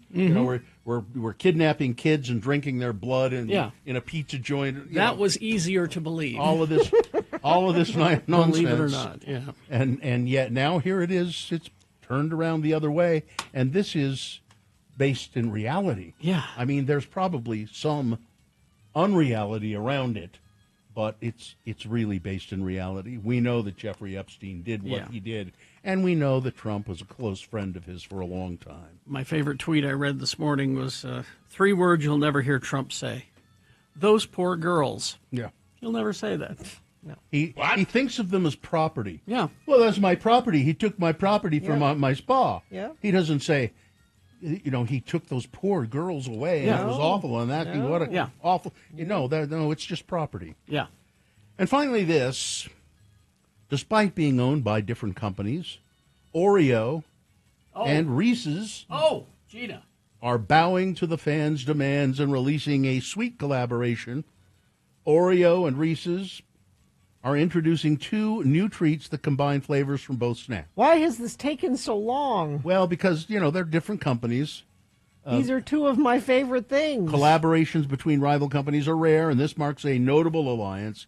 The companies think that the mashup could generate some excitement. Well, it already has. Yes. So what they're doing is, let's get to it. There's multiple. There's 2 of them. The first creation is a Reese's Oreo cup, which replaces the typical chocolate on a Reese's cup for Oreo's milk chocolate and white cream, and then it's filled with peanut butter and Oreo cookie crumbs. Yes. And then a layer of chocolate under that. Yes. On the Oreo side, the brand is re-releasing a version of a 2014 cookie that used Reese's peanut butter, which was hugely successful, according to Michelle Dingan, Vice President of Oreo.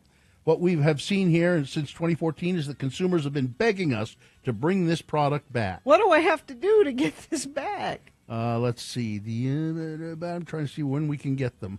I need all of these. It doesn't say when we can get them in this particular story. I will have to look. I'll get the Oreos. I don't think I'll get the cup. Why? It sounds awfully sweet. So? That's the point.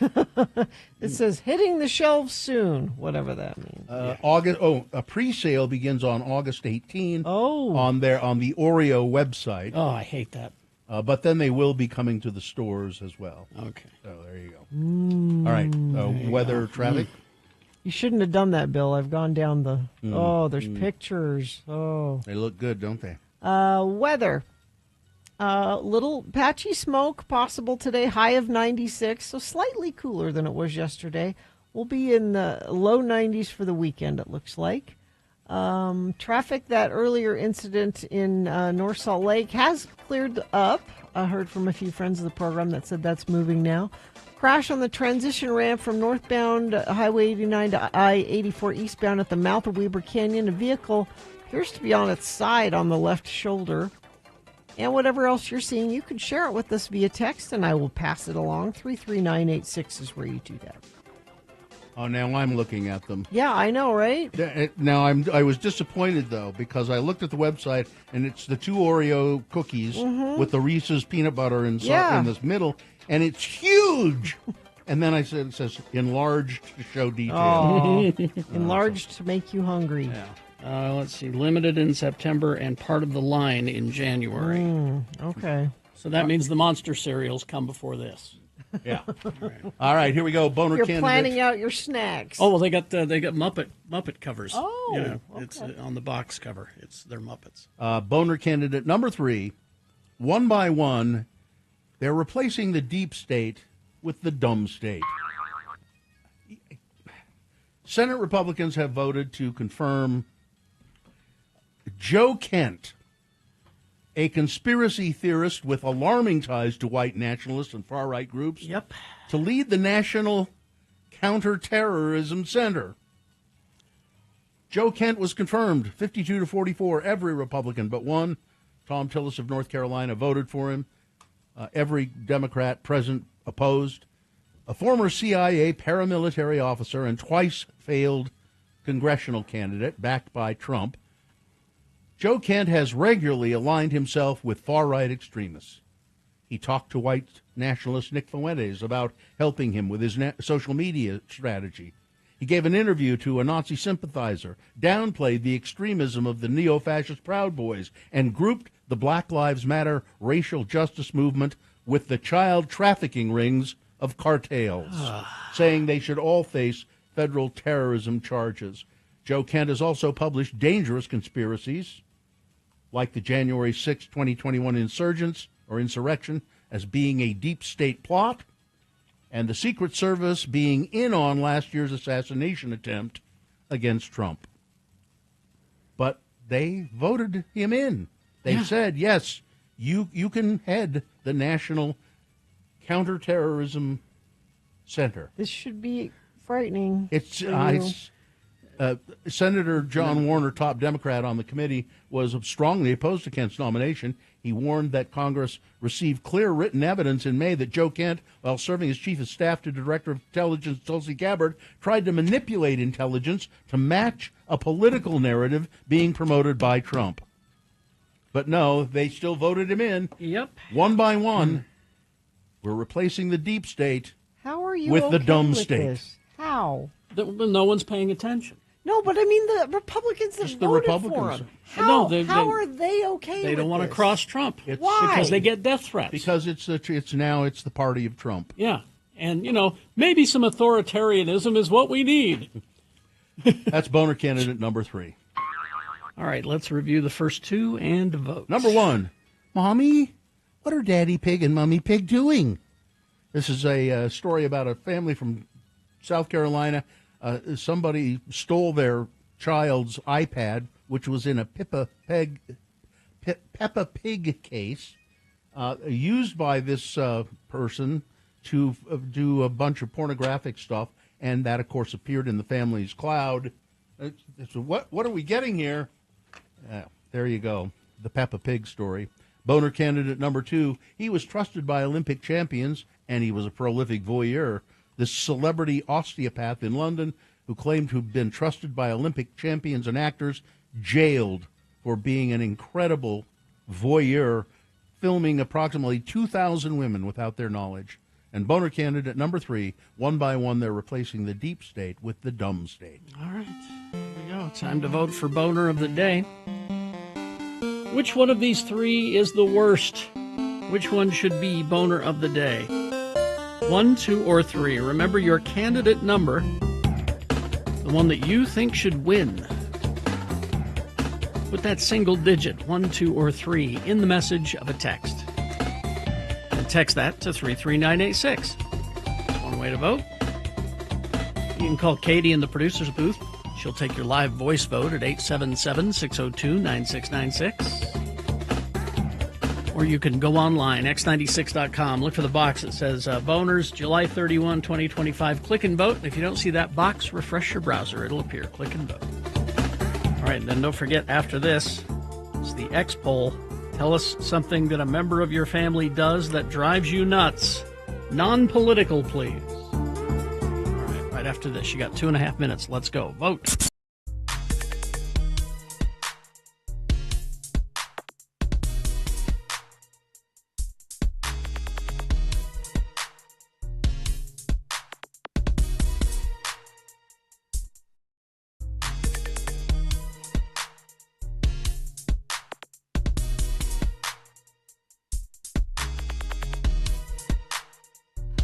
This one from Emily. Things that must go. My guilt. Allow me to explain. The year was 2008. I was a fresh-faced Mormon teenage newlywed whose older sister had landed her a sweet second job at a local coffee house. The first busy weekend I worked, one of our employees rolled up hungover or possibly still drunk and was subsequently sent home to sleep it off. I was new and we were shorthanded. Up rolls an SUV, at the window rolls down to reveal the incomparable Gina Barberi. I was awestruck. So is another Gina Barberi? She orders a drink. A latte, I believe, with an extra shot of espresso. Yes, that's my order. Is that it? I take her order and proceed to produce my best hurried hot beverage. I pulled 3 perfect shots of espresso. I take all the time the growing line will allow to froth and mix. Make sure the lid is nice and tight. Stop her in. Out to the drive-through window, I dash with a smile, and away she goes, a vision of local celebrity and grace. My older sister yells back from the front, "What are these shots for? Should I throw them out?" I forgot to put the coffee in her coffee. I waited all day. I waited all day for her return. I waited for a call to speak with the manager. I thought maybe next weekend she'll come back and I make her a drink on the house. But the call never came, and she never came. I'm now a grizzled 30-something ex-Mormon and mother of 2 with under-eye bags and an anxiety disorder. I now know how much the caffeine probably meant to you. I thought I ruined your day with a coffeeless coffee. It's haunted me for more than a decade. I am sorry, Gina. Please accept my apology. Allow me to make it up to you. Can I buy you a drink sometime? Maybe a pair of those fluffy socks you're so fond of. Thank you for letting me listen and for allowing me the pleasure of serving you an albeit inferior beverage all those years ago. Long-time listener, first-time complainer, Emily. How many years? 10. 2008. Oh, my God. Did you come to work? I seem to remember you coming to work and Yeah. then going, I And have going, nothing "Yeah, but foam here. There's no coffee in this coffee. Here it is from 2000. I love that. I love this.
All right, 7:48. Time to award Boner of the Day. And the Boner of the Day is brought to you in part by a watermelon, blueberry, and feta cheese salad, some French fries, and a delicious club sandwich.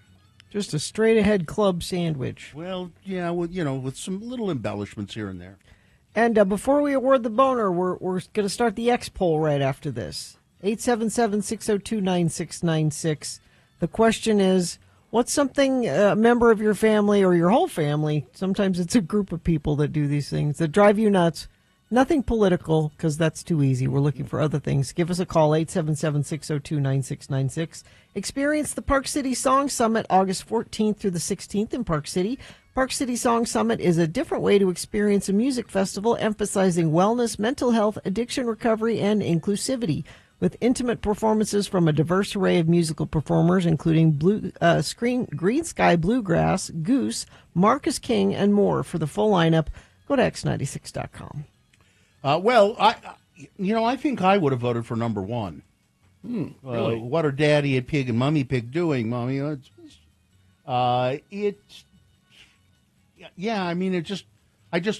This poor child, looking up something on the new iPad and there in the cloud storage from the old iPad. Yep.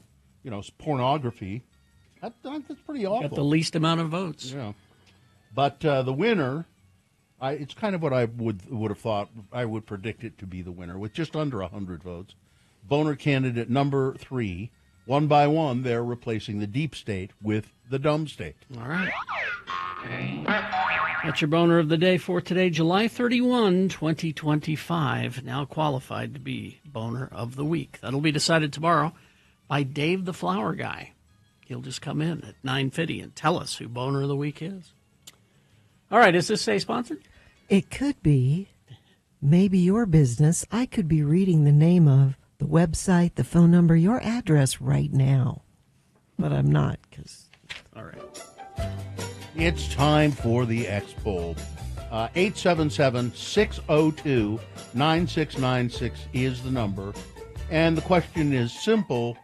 What's something that your family does, other than politics, that just drives you crazy?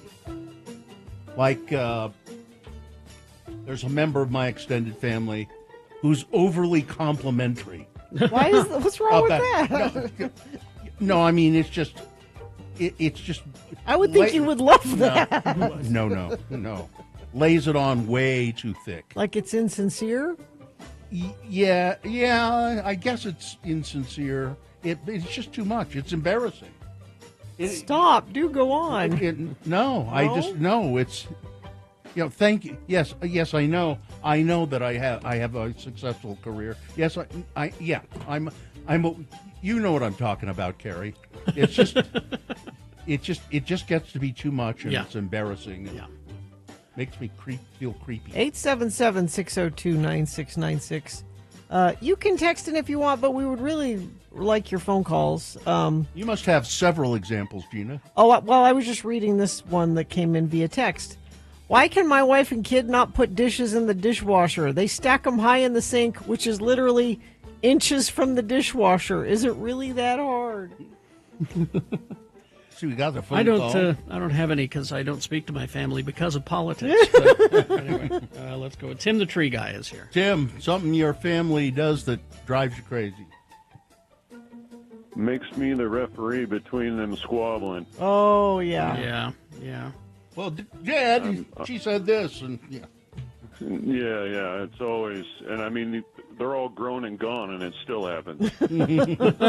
They call you on the phone? Yeah, oh yeah. So one of them will call you and unload, and then a few minutes later, another one will call you about the same thing and unload, right?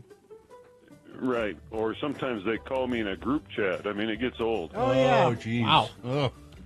Well, Tim, we just have to chalk it up to the fact that everyone in your family understands that you are the wisest person they know. There you go. That's what it is. Oh, man, they are so deceived. Okay, anyway. Thanks, See you later. Tim. This X-Poll makes me crazy watching the men and teen boys on my husband's side of the family sit on their asses watching sports while the women cook and clean at family functions. These are huge gatherings, sometimes 50 people. I am not popular with the male teenagers. I make them take an active part in cleaning up. Well, Good. Come on, Nate. What's the matter? They know their place. That's the way it's supposed to be, isn't it? You women folk, you go into the kitchen and take care of things. That's what Nick Fuente says. Yeah. All right. Let's go to Richard. Here's Richard. Hi, Richard. Hey, guys. What is it? What's the story? Okay, whenever you have a family dinner or something with my dad, he always asks me, "Are you going to church?" Which I haven't gone for 40 years, so I think he knows the answer already. He keeps hoping. Hope springs eternal. No, he's not. He's not hoping. He's trying to just make you feel bad. Mm-hmm. Yeah, absolutely. Yep. Which is really, when you think about it, is not it's nice. kind of a crappy thing for a father to do to his son. But thank you. All right, Richard. Thank you, guys. My family uses our group chat to talk to each other, but I don't need to know you're cleaning out your garage, Julia.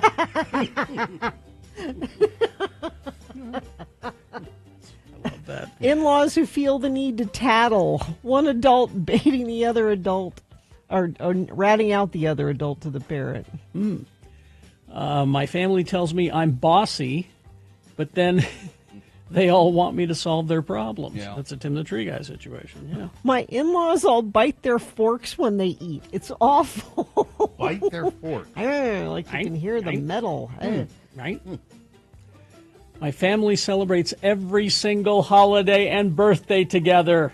And it gets irritated, and they get irritated if you don't make it. There's like 27 of us now. Yeah. Oh, yeah. Just have events and say, we're having this thing. If you can come, great. If not, that's okay. Well, you get the idea. That's the X-Poll. 877-602-9696. We like to have your phone participation. Just things that your family does that just drive you crazy. Mm-hmm. Not political.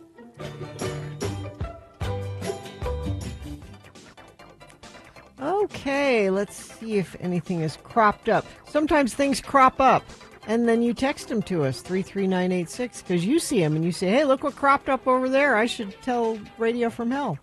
Crash I-215 northbound at the 201 freeway interchange on the right shoulder just before the lane restrictions begin on the west side belt. Crash on the transition ramp from northbound Highway 89 to I-84 eastbound at the mouth of Weber Canyon. And if you are seeing something, please text us and let us know, 33986. All right.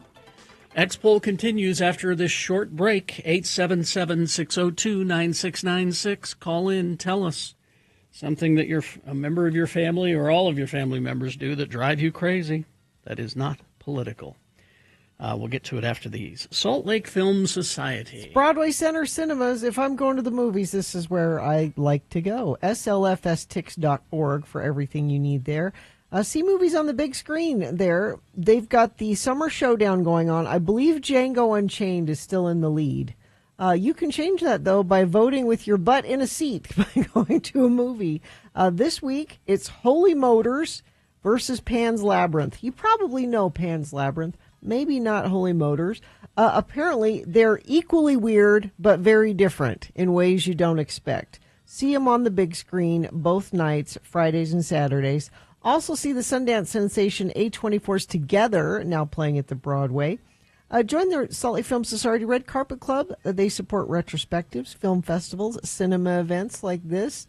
And then you'll get little heads up when they're going to be doing some cool things and a extra chance at tickets and that kind of thing. Just get involved and go see the movies. SLFS.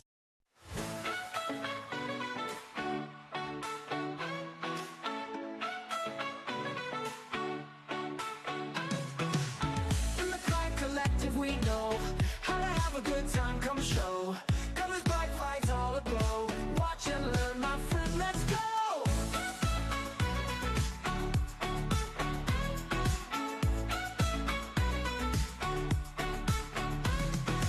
Feel the beat, it's in your soul. Rainbow lights, let's lose control. Move your body, break the mold. Hearts united, we are bold. Join the parade, dance along. Feel the pride where we belong. Shake the ground, raise your voice strong. Celebrate all night long. Join the parade, dance along. Feel the pride where we belong.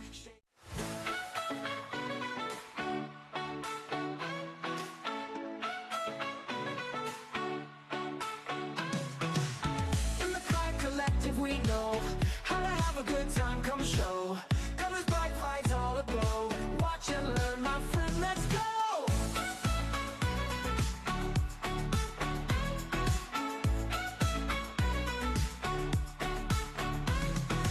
Feel the beat, it's in your soul.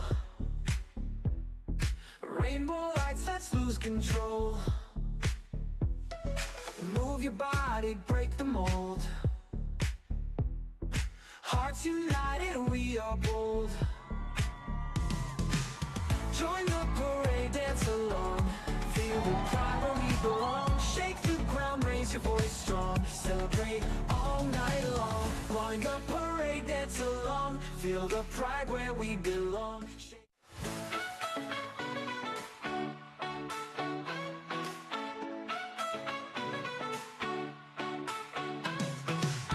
In the Clyde Collective, we know how to have a good time. Come show. Colors, bright lights, all aglow. Watch and learn, my friend. Let's go.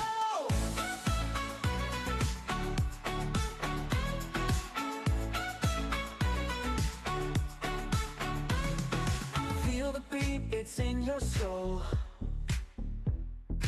Rainbow lights, let's lose control.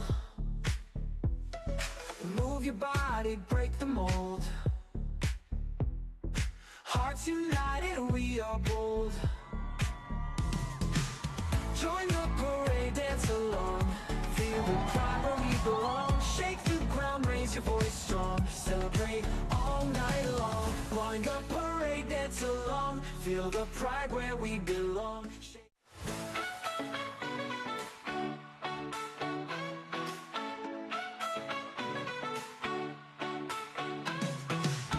In the Clyde Collective, we know how to have a good time, come show.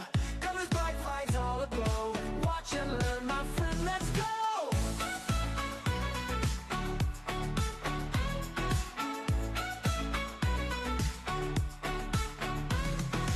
Feel the beat, it's in your soul.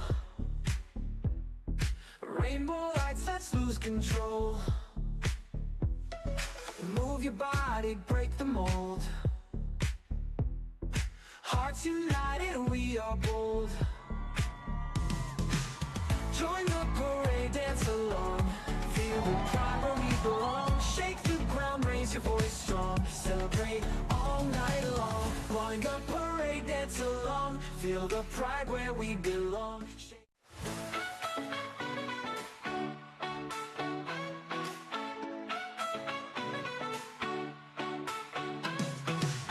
In the Clyde Collective, we know how to have a good time, come show. Colors, bright lights, all aglow. Watch and learn, my friend, let's go!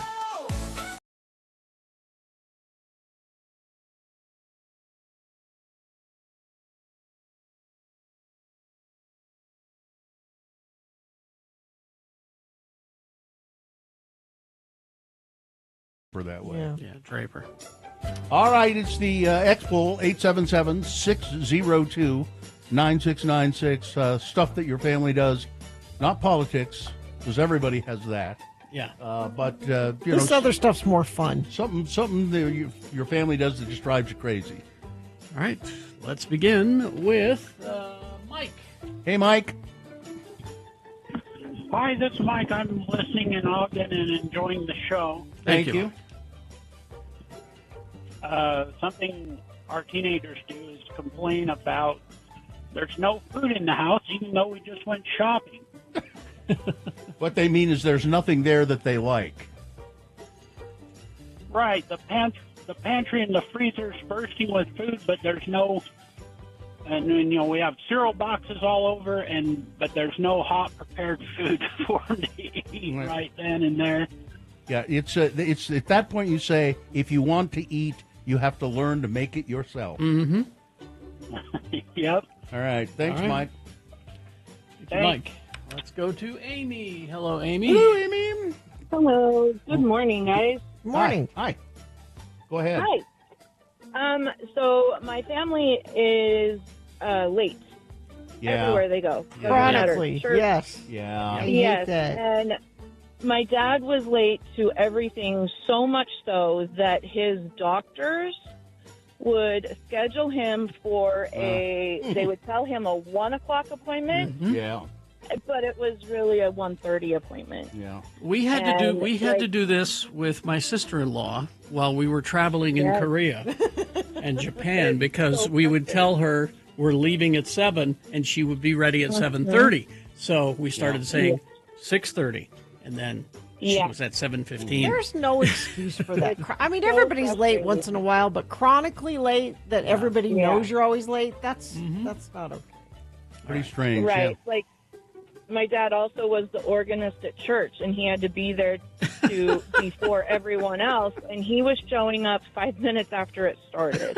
Like, it was so frustrating. Geez. That's funny. Well, there you go. Thanks, Amy. Thank you. Yeah, Amy. you're welcome. 877-602-9696 is the number to call. The X-Poll, what is something that your family members or family member does that drives you crazy, not political? We have my brother-in-law will tell you something followed by, you know what I mean? In a 5-minute conversation, you will hear that 15 times, you know what I mean? You know what I mean? You know what I mean? 877-602-9696 to participate. I found the best way to counter that, and they start to figure it out, is, yes, I do know what you mean. But you have to do it every time they say it. And then eventually they go, oh, I get it. My father-in-law lives with us, and he will get a candy or treat out of the treat drawer, unwrap it, and put the wrapper in the garbage, and then go in pockets on the couch and cushions. Drives me nuts. Oh, he won't put the wrapper in the garbage. He'll put it in the couch wrappers in the cushions. Yeah. Oh, okay. All right. Josephine, hello. Good morning. Good morning. What do you got for us? So I can't stand it when my family sends out a big group text message and everyone reacts with an emoji. So I end up with like 20 text messages. Yep. We just assume that the thumbs up from everybody. How about that? Yeah. You don't need 15 thumbs ups from everybody. That's exactly it. Yeah. All right. Thank you, Josephine. Thanks. 877-602-9696. I had a family member. Again, this is a long time ago, but so we'd sit down to a family dinner, and there'd be communal plates of food or dishes, casserole dishes, and this person would always take so much that there wasn't enough left for everybody that's to rude. go around. Yeah. Just always load up his plate, and then. My wife wanting to have deep, intense conversations while we're watching a movie, so she has no clue what's going on. Oh, yeah. Yeah. Let's see. My family can and does turn everything religious. Oh. My little family is not religious at all, so when my whole family meet for gatherings or events, said events begin with and end with a prayer. Let's see. Dates of gather are even scheduled around religious holidays to keep and remember. What is the most important? It gets old. Yeah. And the treatment is not reciprocated. Yeah. Says, I love my mom, but spending time with her, she's notorious about trying to make future plans together as I'm leaving. Just text me or call me later. So I think your mom just wants to see you again. Let's see, line 2. Let's go to line 2. It is Sarah. Hello, Sarah. Hi, Sarah. Where are you calling from? Sandy. Okay. What's your family do that drives you crazy? My husband's family, I love them. They're so sweet, but they struggle with there, 222, where, like all of them. Yeah. It's like, please figure it out. Come on. I get it. Yeah, drives you crazy. I can't stand that either. All right, All right. Thank you. Thank you. Let's see. My parents love to refer to their neighbors as if I know who they are were. I moved out when I was 16, and no, I don't know Mr. Simmons, and I don't care what his daughter is up to. That's funny. As the only child not married or living at home, no one tells me anything. Big event coming up, I find out a few days before. Change in plans, I'm last to know. Someone dies, get engaged, pregnant, I'm the last to know. Well, take a hint then. Yeah. Take a hint. Jay is here. Hi, Jay. Hi. What's the story here? So my husband, when we're watching a movie, he will narrate the whole movie. Oh, please. Yeah. The man is knocking on the door, and then he'll go, the man is knocking on the door. The man, he just went through the door. And then, Wait, Jay, are you blind? Yeah. Is he just trying to tell you what's Is he trying to help? That's what I tell him. We're not watching Old Town or Our Town. I just need to watch the show. What? Now, why does he do this? I don't know. And why? I don't know. And why, after all this time, how long has for it the been? love of God, doesn't he stop? Yeah, how long has it been? Well, we've been together 3 years. And it's been all 3 years. And he's still doing it. And he's still doing it. Try this. You say, all right, we're going to watch a movie. Let's sit down and watch this movie. Oh, wait, before we do, then pull out some duct tape or a sock and put it on his mouth and go, okay, I'm ready to watch the movie now. Here's a sock. I want you to put this in your mouth. All right. Yeah. That's it. That's it. There you go. He also does another thing. What? When he tells a story, then he'll say, in other words, at the end of the story, and then explain it to me differently. Maybe you didn't get it that way, so let me try it another way. So Trump is our president, and I was just trying to use an example. Yeah. Okay. Anyway, but yeah, he'll tell a story and then he'll say, and in other words, Jay, I don't really have much hope for this marriage. Yeah, I would suggest you UtahDivorceNow.com. Ask for Wade. Yeah. Oh, thanks, you guys. I love you. I'm calling from Sparks, Nevada. Oh, really? Here, I miss you guys so much. Well, I'm I glad- listen every morning. I'm glad you still listen, So, Jay. you're stuck in Sparks, Nevada, or in other words, you've gone to Sparks. All right. See you later. Thank you, Jay. Let's see. Leave the bathroom door open while they do their business. Oh, don't do that. It's your business and should be private, and I don't want my nose in your business. Literally. Somebody says, when my mom doesn't have anything else to talk about, she says, that's my story, and I'm sticking to it. My 85-year-old father drives like he's in NASCAR. One hand on the wheel, one hovering between the brights and the horn. You've heard of defensive driving? My pop is an offensive driver. His driving offends. My spouse's entire family talks with their mouths full at the dinner table. Quit it. Where are your manners? Let's see. Let's see. My Mormon sister, who is only able to converse in rosy platitudes and has no idea how she herself actually thinks or feels about the subject. Oh. My mother always says, "Did you pray about it?" No, jeez. One says, my mother only calls me to get info on my brother who went no contact with her over a year ago. She never gets any, but she keeps trying. Let's see. We have 2 bins, one for trash and one for recycling. When the recycle bin is full, they just start stacking junk on top of the bin, the folding boxes. Yeah. Oh, that's funny. You know, I'm sitting here thinking of all the things that I do that must drive my wife crazy, that I know drive my wife crazy. Having that made me Utah think of, Divorce Now. having to, Bill. so I had to. I have to very often say, "Is this recyclable?" because I really there are is some that a things genuine question? There are some things that I'm kind of iffy on. That's not bad. I mean, we'd have to get one of our trash men who listen to weigh in on it. But as I recall, it's only number 1 or number 2. Yeah, there are. It's fewer things than you think. Yeah. That they are. And there are certain kinds of cardboard that are not recyclable. You know, they've got a coating on them or something. The shiny cardboard. Yeah, but there are certain things I'm just iffy about. So. I am guilty of. People have Tupperware. Mm-hmm. We have glass instead of the plastic. Yeah. I apparently do not stack them properly. You got the big one on the bottom, and then the smaller ones. Like that. Yeah. Apparently, I'm just. You can learn, I suppose. Why don't you just? Then I'd have to pull them all out and start over. You know. Yeah. Anyway, all right. Well, there's the X poll. We'll move that to social media. I'm sure there are many more contributions. There's a ton of texts coming in, but we're out of time. In other words, we don't have any more time for the X poll. Know what I mean? That's my story, and I'm sticking to it. Crash southbound I-15 at the I-15-215 junction in Davis County. The left lane is closed. Crash northbound I-215 west 19th south. Crash eastbound Hillfield Road at Main Street in Davis County. And whatever you're seeing, you can text us and let us know. 33986. All right. Beat Gina coming up after these messages and a song. It's easy to play, easy to win the prize. What is the prize today? Tickets to see ZZ Top August 13th at Redview. ZZ Top tickets. All you got to do is call and play Beat Gina, multiple choice pop culture trivia. Easy to play, easy to win.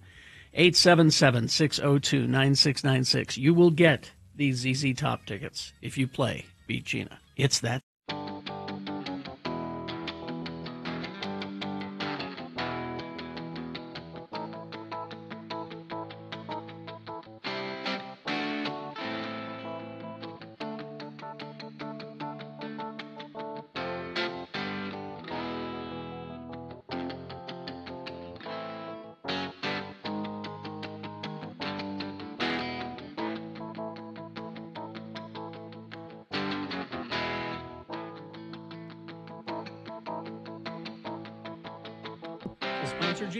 Open your world to a whole new new taste with Clearwater Distillery, a distillery that colors outside the lines, producing fearless, innovative spirits such as the Renee Armagnac. Okay. Josephine Eau de Vie, Lorenz sugarcane-based spirit, and Scandalust cinnamon whiskey, the only distillery in Utah County open on Sundays. Have another drink, it'll make you feel better. Have another drink, it'll feel alright. And here he is, the sole proprietor, manager, partner, and stockholder of the Wine Academy of Utah, the one, the only, Jimmy Santangelo. Yes, it's Have Another Drink with Jimmy. Good morning, Mr. Santangelo. Good morning. Oh, man. Super excited about Clearwater Distilling that we're featuring today. Their Scandalous whiskey. Scandalust. Oh, and the second you poured this, before I saw the bottle, I could smell the cinnamon the minute you poured it. It burst right out of the glass. And what's really neat about this is a flavored whiskey. It's about 99% corn-based whiskey, aged for a number of years. And then they're steeping in just tons and loads of high-quality cinnamon sticks. There's not syrups added. There are not syrups added. There's no artificial flavoring or coloring that's added. They don't even chill filter it out. So sometimes you'll get a little settling in there, but that just means it's all those beautiful bits and flavors and things like that, if it may cloud. It will not leach when adding water. Sometimes that'll cloud it up in other spirits like Pernod or something like that. But anyways, this is the cinnamon whiskey by Clear. I just like this stuff. I mean, it's pretty good. Unsweetened cinnamon whiskey. Now, I went down to the distillery with you and met the people who run it, Matt Eau Claire and Stephanie Eau Claire. Yep. And I said to Matt, I don't really care for flavored whiskeys that much. Yeah. I've had cinnamon whiskeys, and I'm and he said, just try this. it. Just try this. I think maybe I can change your mind. Yeah, he did. He changed my mind. He did. You haven't finished the bottle yet, so you're not entirely convinced. It's almost gone, though. And that wasn't. We weren't down there that long ago. It's a good argument. He's posing. Yeah. But help me with this though, because do you drink it straight or what do you mix it with? Great question. So a little bit of chill. This would be nice with an apple pie at a dessert, right? But it makes a hell of a Manhattan. This with a little bit of Italian vermouth or sweet, whatever sweet vermouth you have. It's a stir down drink. Just stir it down. Maybe a little bitters, but I wouldn't necessarily play around with the bitters because the cinnamon adds that kind of additional component to that mixed drink. This we've even used. A friend of mine, she paired this with over the holidays, warm apple cider on the stove.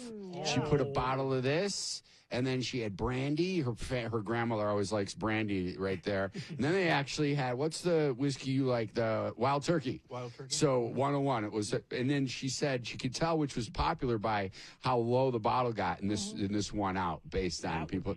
Excellent. Now, this apparently, I was just looking at the notes here, Clearwater Scandalous Cinnamon Whiskey took a silver award at, what's the TAG? So the TAG, it's a global awards spirits competition every year held in Las Vegas, and they won silver in their category. That's great. And pretty cool. They're such nice people. And you pointed out the Eau Claires, that's their last name. What does that mean? Yeah, Clearwater. Eau Claire. Is that yeah. See, and that is in fact their surname. That's amazing. Okay, thank you. Yeah, they're super cool and I was directing a friend down there. Oh, okay. He says like I'm in town and I'm in Utah County. What do I do? And I'm like, well, it's Clearwater. And I think where is the Clearwater in Utah County? You can buy spirits from them at their location on Sunday. So you can go. They're open on Sundays. Yep. You can buy whiskey and gin. They make a gin and a bunch of stuff. And they also have a humidor, a walk-in humidor, and you can buy cigars there. The cinnamon whiskeys are really gaining in popularity, aren't they? Yeah, they are. There's a number of strongly flavored spirits. This is complete projection, but the reason is that a lot of the bourbons and aged whiskeys, those are expensive. They take time. This is a product that can go right to market right away. Oh, really? You're creating a quick year. You can outsource that or make it yourself and do the barrel age. Steep it with some really high quality components such as this, the cinnamon whiskey. And there's more flavorings, but not everybody decides to do it the hard way with actual stuff. It's easy just to get a 5-gallon bucket of liquid flavoring and dump it in, cold compounding, stir it about. But these guys aren't doing that, and that's respectful. You don't want that. This is the stuff to get if you're going to be buying the cinnamon whiskey. Go to their website, by the way. That's the best way to look at their products and find out where they are. It's the Clearwater Distilling Company. Just search for Clearwater Distilling Company, and you'll find their website. Great stuff. Mr. Santangelo. Well, now, is this in the store? Or... Yeah. Oh, and by the way, it's on sale, $3 off, $26.99. Okay. So super easy. Have it with some nice unfiltered apple juice. Have it as a Manhattan. Have it anyway. It's a flavorful one. Apple juice. I'm going to do that. Wine Academy of Utah. What do you got coming up?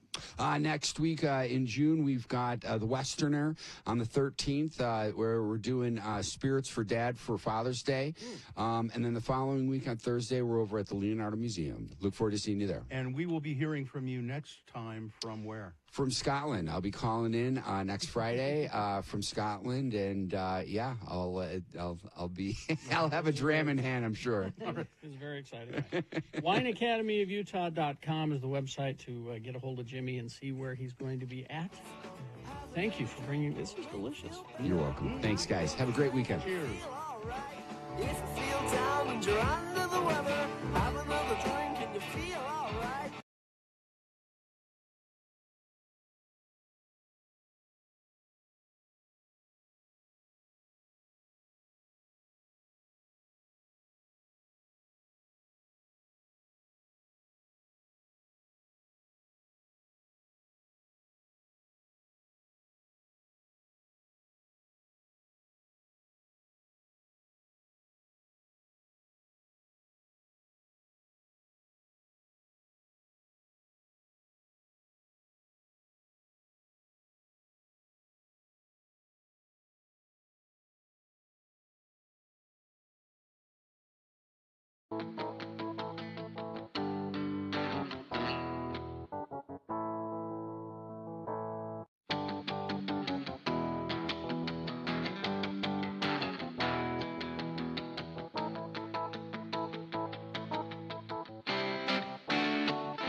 Fat Boy Slim.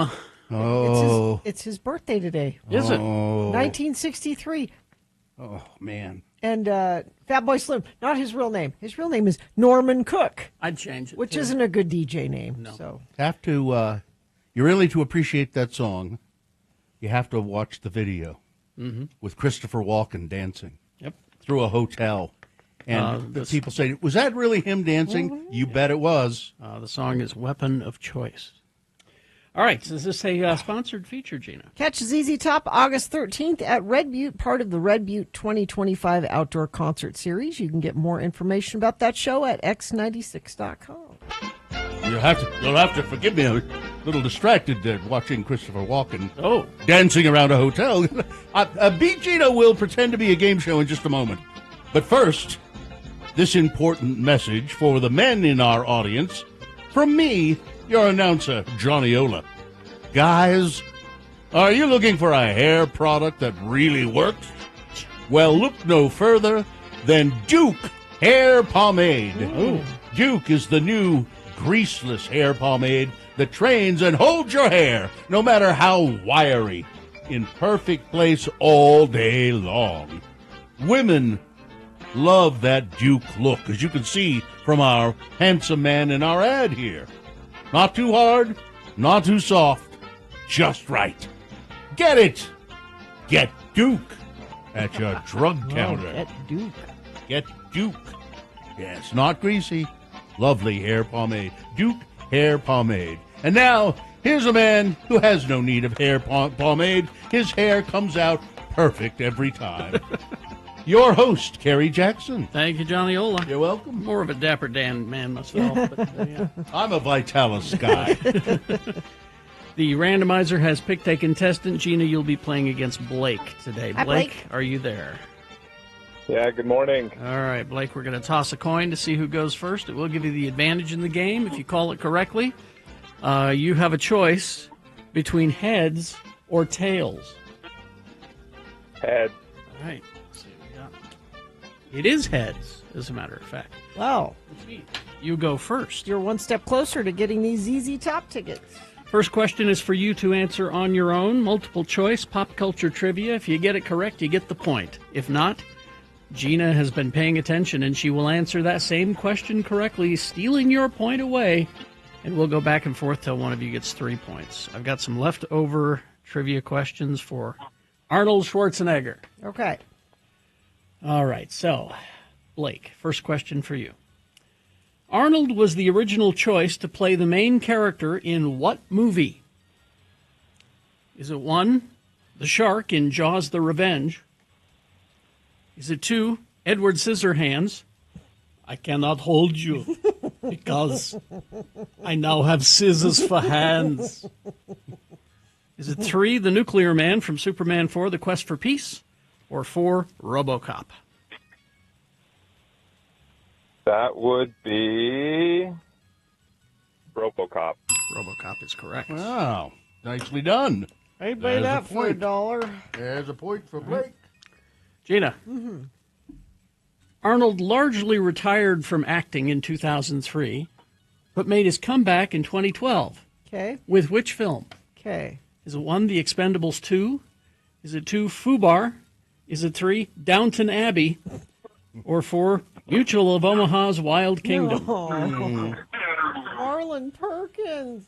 I don't know. Expendables? Expendables is correct. And now Jim will wrestle an alligator. Yes, it's 1-1. Now we go back to Blake. Blake, in which movie is this line from? Where Arnold's, famous lines. You want to be a farmer? Here's a couple of acres. Which movie is that from? Is it Charlotte Web 2, Squeeze Shoot Boogaloo? Is it 2, Holiday Ham 2, The Spiral Cut? Is it 3, Last Action Hero? Or 4, Kindergarten Cop? Last Action Hero. Last Action Hero is Wow. correct. Which Blake. actually wasn't as bad as everybody said. I think Blake knows his movies. I think he does. It's 2. That was lucky. No. Oh, okay. That was just luck, huh? 2-1. Gina's turn now. Tie it up. Gina, what was Arnold's bodybuilding nickname? Was it 1, Arnie? Was it 2, the Austrian Oak? Was it 3, Conan the Republican? Or 4, the Governator? I mean, it's dumb, but it's got to be the Austrian Oak.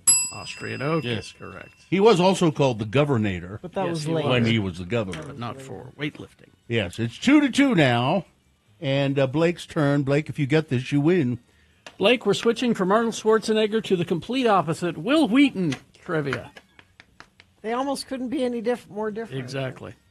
He was the New Jersey sapling. Yes, Will Wheaton trivia. Let's see. Blake, in which 1982 animated film did Will lend his voice? Is it 1, When Hamsters Fly? Is it 2, How to Train Your Dragon to Do Your Laundry? Is it 3, The Secret of Nim? Or 4, The Last Unicorn? Jeez, I was hoping it was going to be something Big Bang Theory. The Secret of Nim. Secret of Nim. Well, Blake, you Wow, win. there you go. You're a good guesser, Blake. Nicely done. You're going to ZZ Top on August 13th at Red Butte Gardens. Make sure you take someone with you. Very cool. All right. Very cool. Thank you. Hang on the line. Listen, I've got to go. Mrs. Ola just called. She said she'd like to run her fingers through my hair. Get all that stuff on your hands. You look so Greasy. debonair. Yeah. No, he looks debonair. All right. Big boy news and Opinioendo now, brought to you by... Experience the power of Laser Rush, a mind-blowing laser show set to the legendary music of Rush. Created by the acclaimed Laser Maestro, this immersive spectacle lights up the dome with epic visuals and classic rock, only at Clark Planetarium. Well, a recall has been issued for some energy drinks. High Noon energy drinks. Oh, I thought you might make this a boner candidate. Well, it was in that file, but I thought the others were better. They're recalling 2 product lots of High Noon Beach variety packs because some packs include And see, this isn't a boner. This is a bonus, is what this is. Some cans contain vodka, and they were mislabeled as Celsius Astro Vibe energy drink. Not supposed to have Katie vodka. has one right now. Is it a vodka one or no? It's a regular one. Too bad. That's the brand right there. Yeah. Well, it's the cans contain vodka seltzer. They were mislabeled as sparkling blue Raz. They said what is sparkling blue Raz anyway? They said they're treating this kind of like a Willy Wonka secret, Yeah, I mean, ticket. if you're lucky, you you get the secret vodka can. Consumers who purchase the beverages with the impacted codes found in the recall notice should dispose of it, they said. Sure. That's what they'll do. They'll dispose of it. The Stray Cats have announced a U.S. tour. They're not coming here, though, I checked. Yeah. On their fall 2025 U.S. tour, the band's first live shows since Brian Setzer's autoimmune disease diagnosis. Stray Cats are back, ready to rock this fall, the band captioned. Catch all three original members, Brian Setzer, Lee Rocker, and Slim Jim Phantom, as they bring their signature sound across the U.S., but not here. Over 24 passengers were injured after a Delta flight from Salt Lake City struck severe turbulence mid-flight, forcing the plane to make an unplanned landing in Minneapolis. I think they were supposed to go straight through to Amsterdam. They were in the air for about 90 minutes when they hit turbulence. A passenger on the flight who asked to remain anonymous told Fox 13 News that the plane made a sudden drop as flight attendants were in the aisle with serving carts. Ugh. So apparently the plane, there was a shutter. Actually, it went up, and then it dropped, and I think it was 3,000 feet or something like that, but just dropped straight down, and that caused anybody who wasn't buckled down to hit the ceiling. And the serving carts hit the ceiling. That's why they tell you, even when you're just sitting there in the middle of a flight, leave your seatbelt on. You never know when. Every one of them that could flew happen. and hit the ceiling. The beverage carts flew into the air and hit the ceiling, they said. Any items that were loose in the cabin got thrown everywhere. The plane was a mess, covered in liquid and service items. Utah resident Joseph Carbone, who was on his way to Kenya through Amsterdam, said that the turbulence hit in 3 waves, and each one got worse. Carbone said after the flight landed, a pilot told him that the plane had a plunge. It was 1,000 feet. 1,000 feet. Yeah, although Delta didn't confirm that number. I just saw everything flying through the air, said Carbone. Never experienced anything like that. And from now on, when I'm not going to the bathroom or doing something, I'll be in my seat with my seatbelt on. It's a smart thing to do. But it is also kind of interesting to me or comforting to me, even though the plane had that severe turbulence and was hit hard, it didn't break apart. It survived. Now they landed to make sure everything was okay, but it got through it, and I think that's pretty remarkable. Yeah. Yeah, and the National Transportation Safety Board is holding hearings on that deadly mid-air crash in January in Washington Reagan National Airport when the military helicopter hit the passenger plane. 67 people killed in all in that crash, and they're saying that they think that the helicopter they didn't have any idea they were about to hit a plane. Really? Yeah. Well, because they had the cockpit recorder, and it wasn't like look out or nothing. It was just like things were normal, and then they hit the plane. They had no idea it was there. Apparently, that's been the airlines have been complaining about this for a long time. Yeah, please. Why do you have to train military helicopters in that same area, in the same airspace? Yeah. Let's see. Monroe Canyon fire continues to grow in central Utah, burning over 36,600 acres. Evacuation orders issued for several areas surrounding the wildfire. Sevier County Emergency Management ordered evacuations for Burrville, Monroe Canyon, parts of Poverty Flats, adding that all those who need to evacuate have been notified. And then they're also Garcane Energy, the local power company, shutting down power in a lot of places for the safety of for the safety of the firefighters that are in the area. If they're in there fighting the fire and they're the lines catch fire and they're still alive, that's really dangerous. So they're shutting down a lot of them because of safety reasons for the firefighters. Mail-in ballots are on their way to some homes across Utah. I don't know who's voting. My district, I'm not. We might not have anything. I tried to look and see who is voting, and I'm not sure. I couldn't really find it I didn't look hard, but I couldn't find who's. But apparently, some of you out there are voting, and mail-in ballots are on their way to your house. But this year, voters who choose to use the Postal Service have a shorter deadline than ever. In years past, ballots would trickle into the Salt Lake County Clerk's office for a few days after Election Day, as long as they were postmarked appropriately. So if it was postmarked, say the deadline is the 20, whatever it is, the 20th, and if they're postmarked before midnight on the 20th, you're fine. So you could put them in at the last minute. But now, the 2025 municipal and primary election marks the beginning of a new standard. You need to make sure that it is in your clerk's hands, the ballot, by 8 p.m. on election night. That's according to Salt Lake County Clerk Lanny Chapman. So just as soon as you get it, fill it out and stick it back. Well, I mean, in the mail. Of course, the nice thing about having a mail-in ballot before is that you could take a few days and look it over, and So just be aware. It's got to be in the clerk's office by 8 p.m. election night. And you can still, with the mail-in ballot, you can mail it back, or you can take it to a ballot drop-off location too. Yeah. You can do both of those things. We're making it harder to vote. Let's see, Gina. But if you feel strongly about your positions on things, you should want everybody to vote because they will agree with you. No. That's why we gerrymandered the hell out of all the districts. I have all the right answers. Everyone will want to vote for me.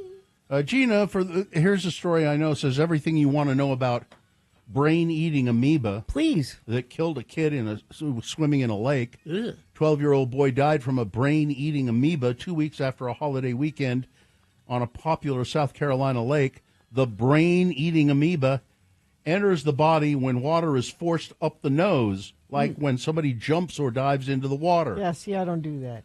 It causes an infection that swells the... Well, be aware of this for your children. I'm more of a waiter. Well...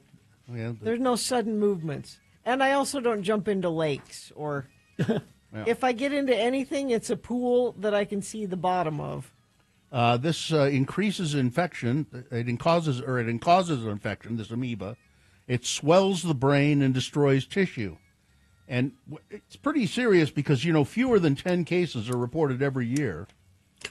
For those 10 people, it's horrible. It is. Almost all of them are fatal. So you want to just stay out of. I don't want you to go near a freshwater lake at all, Gina. I don't want because you would be the one who'd get this. If it were to happen to anybody, it would be. I'm telling you, if you're in your camper near a freshwater lake, somehow a brain-eating amoeba, a flying brain-eating amoeba, is going to get up your nose. They wrap themselves around your cerebral cortex. Oh no. Let's see. Quite domesticated. Here's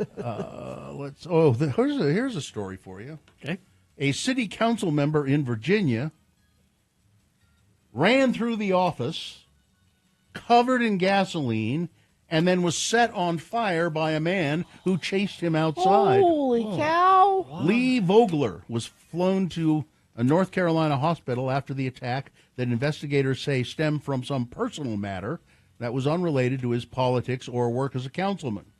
The suspect, Shotzi Michael Buck Hayes of Danville, was charged with attempted first-degree murder and aggravated malicious wounding.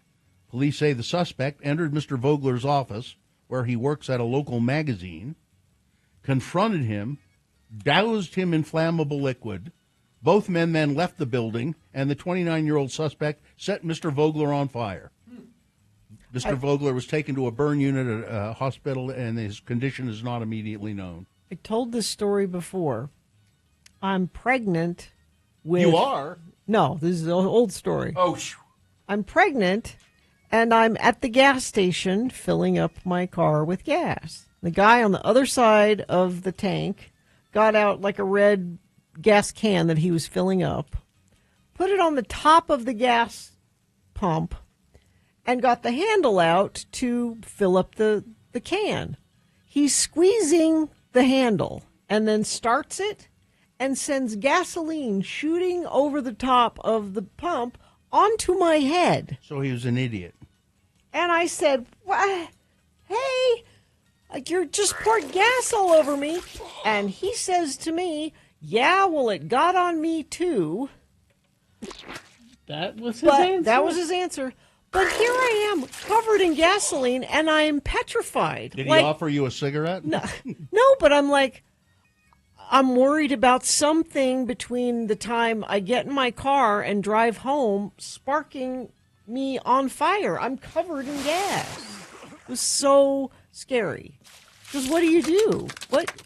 Well, what you should have done is right there, then and there, and I know you wouldn't have done this.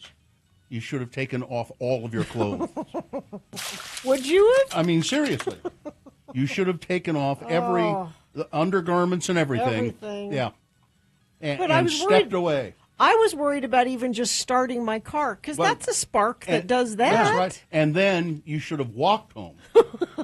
Naked. Yeah.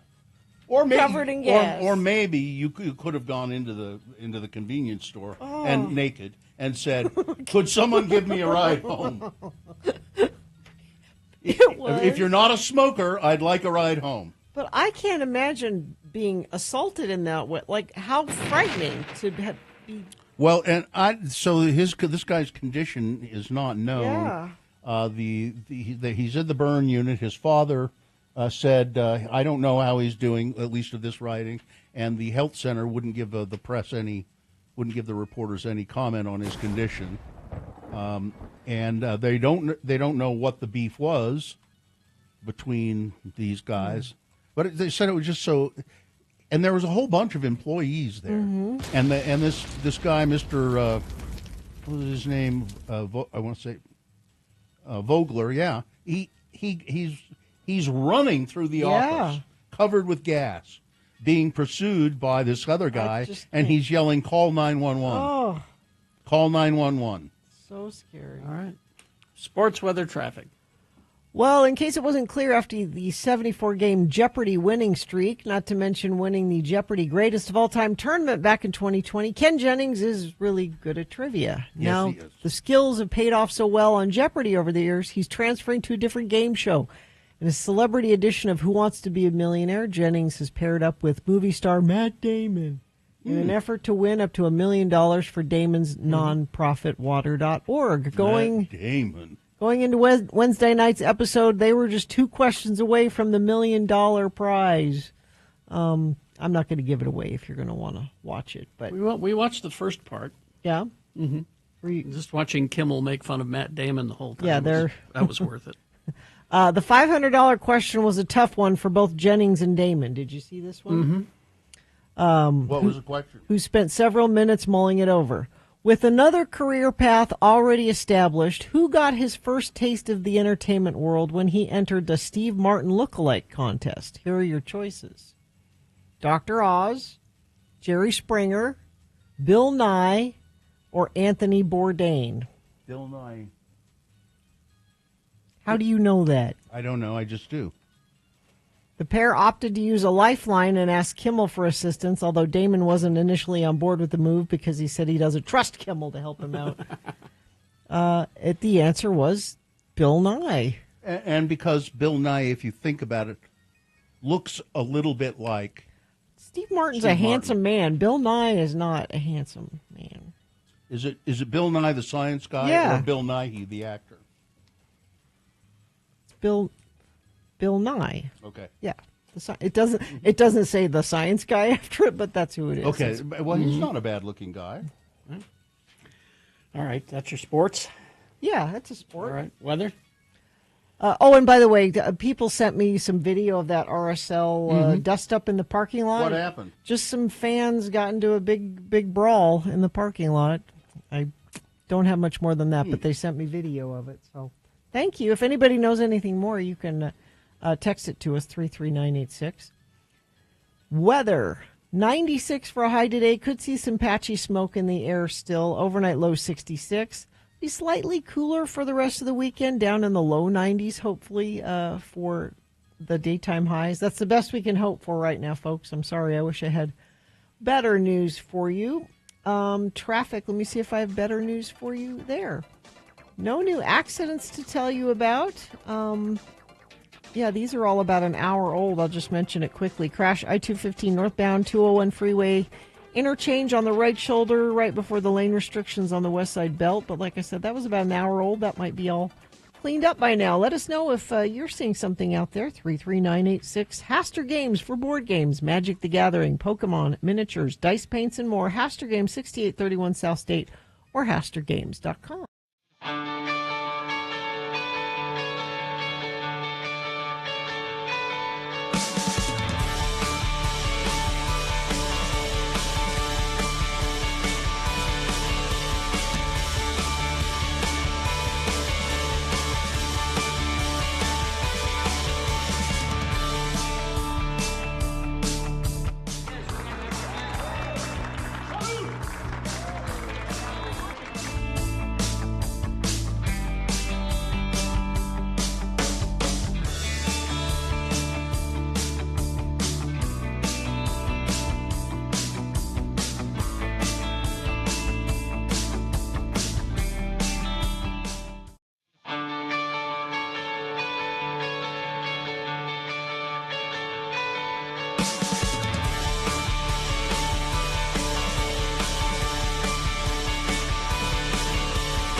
B986. All right, 850. I have some more of the Jeopardy questions. So I got one of them right.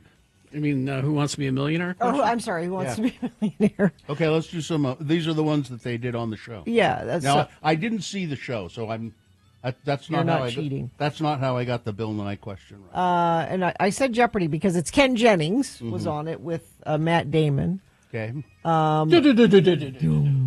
Yeah. Which of these words is often used to describe one of the most beautiful auditory effects on the earth? The sound made by leaves of trees when the wind blows through them. Is it apricity, petrichor, susurrus, or eudaimonia?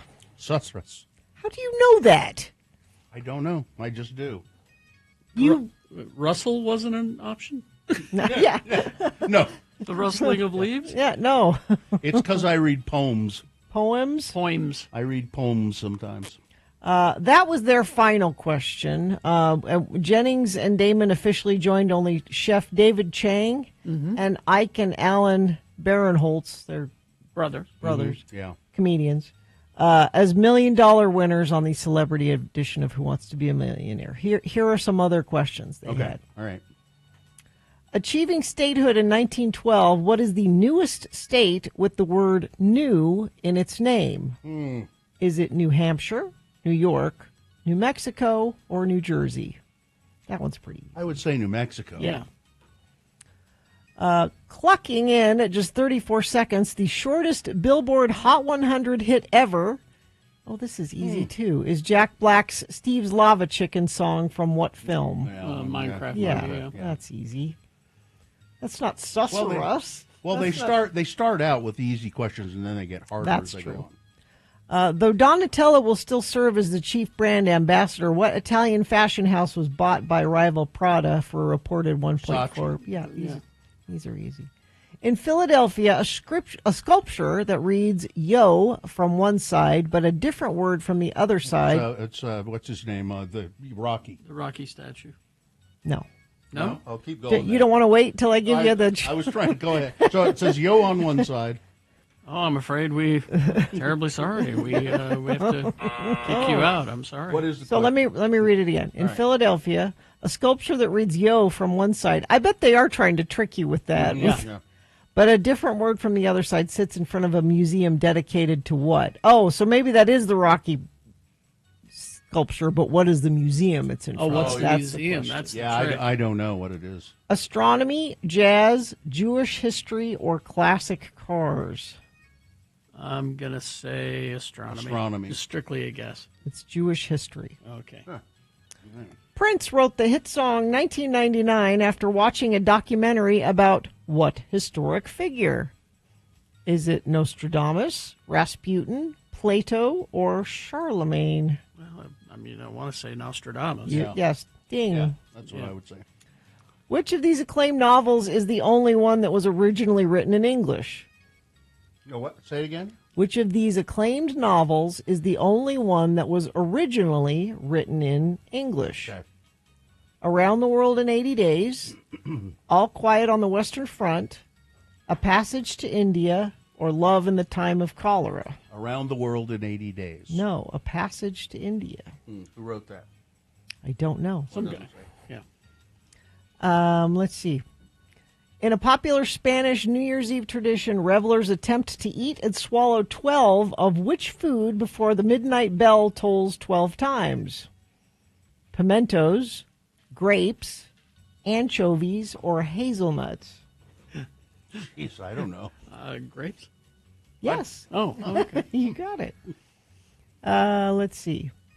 Believed to help them conserve energy, vertical sleeping is a unique behavior exhibited by which of these animals? A sperm whale, a camel, a Canada goose, or a ring-tailed lemur? Sperm whale. Yeah. You got it. Good. That was the last one. That was the only one that makes sense. That because they could be vertical in the water. Well, ring-tailed lemur could hang from his ring-tail. Yeah, I guess so. Yeah. But I just went with whale because of Star Trek. Do you want to hear who the other celebrity pairings are going to be this season? Sure. Adam Devine and Anders Holm. I don't know who Anders Holm is. They usually pick a celebrity with a smart person. It's like some scientist. Usually. He's a scientist. Probably. Asif Ali and Sagar Shika. I don't know who that is. Either of those people. Chloe Fineman. Okay. And Jillian Bell. Oh, that's a combo I'd watch. Drew Carey and Aisha Tyler. They've already played. Oh, have they? So I guess this is just the season. So who's the smart one? Drew, Aisha Tyler. They both did really well. Helen Hunt and Dan Bukinski. Jake Tapper and Caitlin Collins. Oh, Caitlin's the smart one there. Yeah. Joe Buck and Oliver Hudson. Isn't there Joe Buck? Joel McHale and Jim Rash. That'd be a good one. What do you think, Joel? Hey!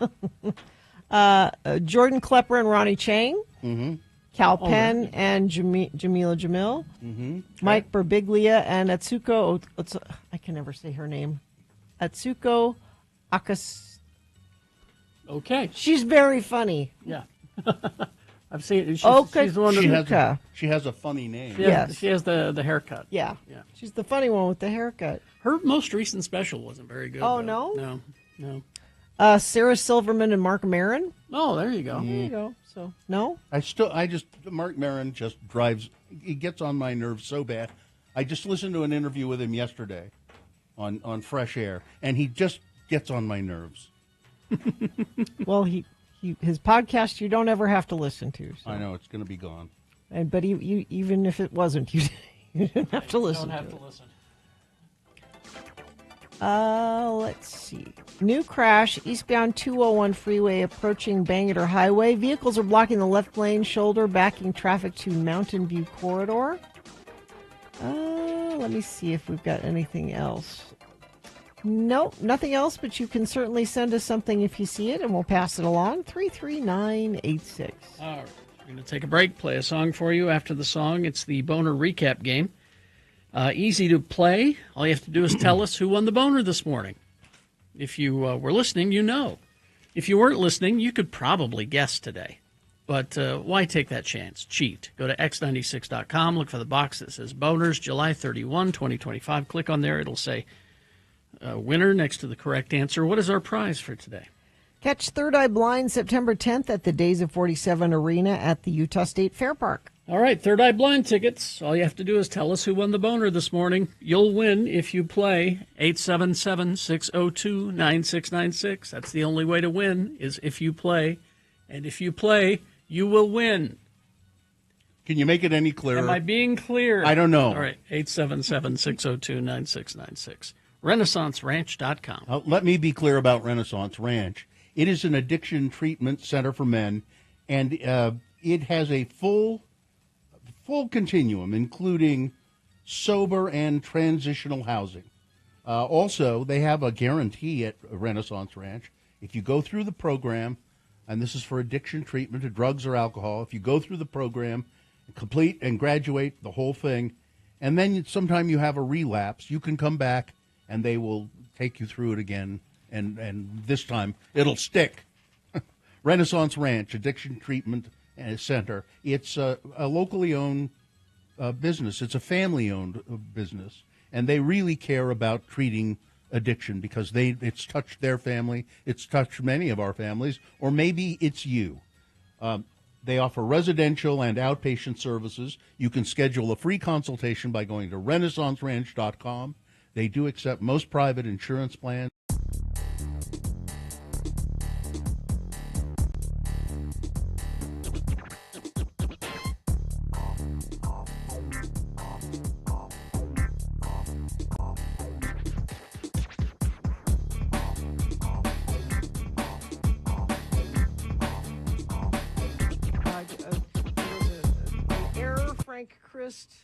Tweeted out an error, and he said, I messaged him, and he says, I'm sorry, I'm bone tired. I miscalculated. Well, he's been very busy. Bone tired. He's been very busy. He had to go get Phil Donahue today, and that was quite a boner he pulled, though. Boom. So here he fixed it. Okay. Carrie is still ahead with 47 points. Really? Bill has 37 points. Oh, no, not 37. I don't. Is that? Wait a minute. No? Okay, for those of you wondering, this is our dead pool, where we pick 10 celebrities each year, and we put them on a list. We predict that they will die in this year, and if they do die, then we get points based on their age up to 100. Check me if I'm correct on this. Okay. Shelley Duvall was 72. 75. 75. I'm looking at it right now. Okay, so then that's... Okay, well, that's my error. Where do you get that she was 75? Because I have 72 Wikipedia? on my list. But, all right, 75. So Okay. he's right then. Oh, okay. So, because I picked Shannon Doherty, I'm still in the lead. Yes. Just barely. I'm not going to catch up at all. I don't know. I feel like you've got to have at least one. You know who else is on my list? Now that Phil is gone, You also what does Marlo have to live for? You also have Marlo Thomas on your list. Oh, that's sad. But she got to live for Charlie, the golden retriever. And the charity work. She's got to stick around for that. I hope she does. I mean, I don't want to win, but I feel terrible about this whole game anyway. I know. It is a horrible thing that we do. I'm sorry I make you play. It is a horrible thing. But, which is why traditionally I have picked horrible people, so I don't care, like So you Alex don't feel Jones and stuff. Well, yeah. But then you're just making a wish list. Right. You know, that's not... Which is also kind of... It's So not this playing year the I game. picked like old comedians who I love dearly. See, and I had Tina Louise on my list still. And I just saw an interview with her just recently about how she's the last one to die. Oh, yeah. And she looks fine. She's still with us. She's the last Gilligan's Island. She is the last living Gilligan's Island cast member. I mean, I had the gall to put Carol Burnett on my list. I mean... That, I'm surprised. Is she still there? Very On much your so, list? yeah. Yeah. I mean, she's like touring and Yeah, stuff. she's fine. No, I mean, is she still on your list? Yeah. Well, how old is she? She's 90-something. Yeah. Well, Yeah, if that's there's not- any it's not a consolation, big- you won't get very many points for her. But I have Chevy Chase, too, so... Which could happen. Yeah. Because, well, you know, his own hate, his own bile will rise up and just stop his organs. Who was I? I was reading about somebody who had an encounter with Chevy Chase on Saturday Night Live. And I can't think of who it was now, but just when he was really young, and he went. He was in the green. He was working on the show, and he was in the green room or something, and he was sitting on the arm of a sofa, like a big couch. And Chevy Chase comes in and says, "That's my chair. Get out of." He said, "I'm just sitting on the arm. That's my chair. The whole sofa. You know, that's my chair. Get off." He was really a nice guy. He's always been a dick. Yeah. And this new Saturday Night Live movie, you don't recognize hardly any of the they're all young, unknown actors. So they're having actors play. The plot of the movie is, and it's coming in October, the plot of the movie is, this movie is 90 minutes long, and it's the 90 minutes before the first episode of Saturday Night Live ever, leading up to the we're going live. And there's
Okay, women of a certain age are very happy about the Lost Boys soundtrack.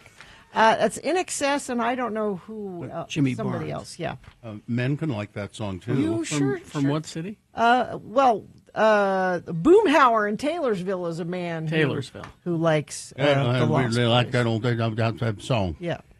Because on this day in 1987, The Lost Boys was released in theaters. And that is track number 1 from The Lost Boys. It's mostly women of a certain age. Although it's Jamie Gertz. You like? That's where I first saw her and fell in love with her. Yeah. Now, it really doesn't sound like In Excess. Well, it's In Excess and Jimmy Barnes. So Jimmy Barnes really kind of took over. Dominates. Yeah. All right. Well, The Lost Boys. I guess it's time for the Boner Recap. No guessing about it. It is time. Yep. Because I'll bet there's a contestant there. We had Dominic, but he went away. So we got Mike. Mike, good morning. Okay. Hi. Good morning. What's going on with you today, Mike? I was just here at work. Yeah, what do you do? Sign company out in Roy, Utah. Okay. You make just any kind of signs, commercial signs? Any kind of vinyl signs that you can think of. Vinyl signs, okay. Oh, so you don't do awnings? No. That'd be cool if we did that, though. 'Cause I would like an awning. Well, he doesn't do that. He doesn't do awnings. It's a sign company. And Mike can't help me. It's a sign company, Carrie, not an awning company. You need an awning with a sign on it. What? Mike, do you know any awning companies that Carrie might be able to get? I don't know any awning companies. That's okay. All right. Sorry, Carrie, you're on your own for that one. All right. Mike, even though you were unable to help my radio partner, we're going to still let you do the Boner Recap and win a prize, which is what? It's tickets to see Third Eye Blind September 10th at Utah State Fair Park. All right. Did you hear the Boner candidates earlier, Mike? I did hear the boner candidates earlier today. However, I didn't hear who won, so I'm going to go out on a limb and I'm going to guess on this one. Okay, well, we'll see how you do. Boner candidate number 1 was Mommy. What are Daddy Pig and Mummy Pig doing? This is family in Charleston, South Carolina. They left their, or it was stolen, their child's iPad on a Delta Airlines flight. It was in a Peppa Pig case, hence the title of the Boner candidate. And it was apparently used by somebody, an airline worker, to create explicit or pornographic videos. And those videos appeared in the family's cloud storage. So that they were appalled.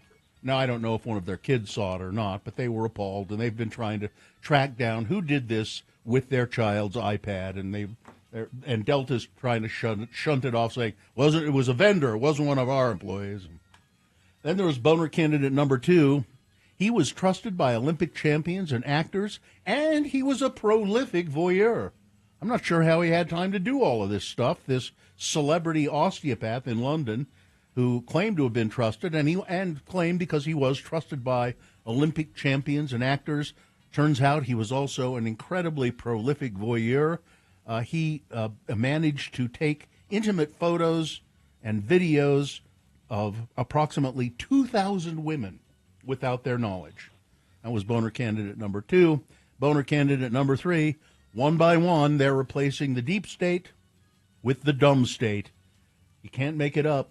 Senate Republicans voted Wednesday to confirm Joe Kent, a conspiracy theorist with alarming ties to white supremacists and other far-right groups and conspiracy theories. They voted to confirm him to lead the National Counterterrorism Center here in our country. That was Boner candidate number 3. Mike, who was the winner? I'm going to go ahead on the limb and I'm going to guess number 3. Make a big sign for yourself today that says winner, Mike. I'm going to do that. You are a winner. You've won those tickets to Third Eye Blind, so hang on the line, and Katie will help you out there, okay? You know, Mike. Perfect. Thank you guys so much. You know, Mike, depending on the size, you could turn a vinyl sign into an awning. That's true. I could totally do that. Get on it then, Mike, because apparently Carrie is desperate for an awning. Hang on, Mike. Why are you so desperate for an awning? You know, Allied Signs and Awnings in Ogden is where I can get an awning. You need shade, don't you? I just want an awning, decorative awning. A decorative It's awning. so if somebody pushes him off the top of a building, that will catch you. Land on the awning. That's why you want an awning, just in case. I won't go into a tall building that doesn't have awning. Plus, it's just fun to say awning. If you say it a lot, it sounds like a weird word. Yes. It is a weird Awning, word. awning. Why is it called an awning, I wonder? Awning on, awning on, awning on. There are no offings. No. Just Sure awnings. there are. What is an offing? Well, if you off somebody, that's offing, right? Oh, well. If you off, no? The thought of killing someone never enters my mind, Gina. No. Oh, it's always top of mind for me, just in case. And it's various people, right? Who would I like to kill today? Awning has an uncertain origin, although it's believed to be related to the French word auvent. Auvent refers to a sloping roof or penthouse. Some theories suggest a possible Celtic source for auvent, possibly via the reduction to awning. They don't know. Let's They call don't know. Mike back and see if maybe he doesn't have awnings, but maybe he has an auvent. Or maybe he's making signs for an event. I don't know. This It's show wordplay with X96. This show is so political. We're so political. Yeah. Well, awning or offing, it's the best offer I've had all day. All right. We will take a break, short break. We'll be back after these with all the leftover news. All right.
X96.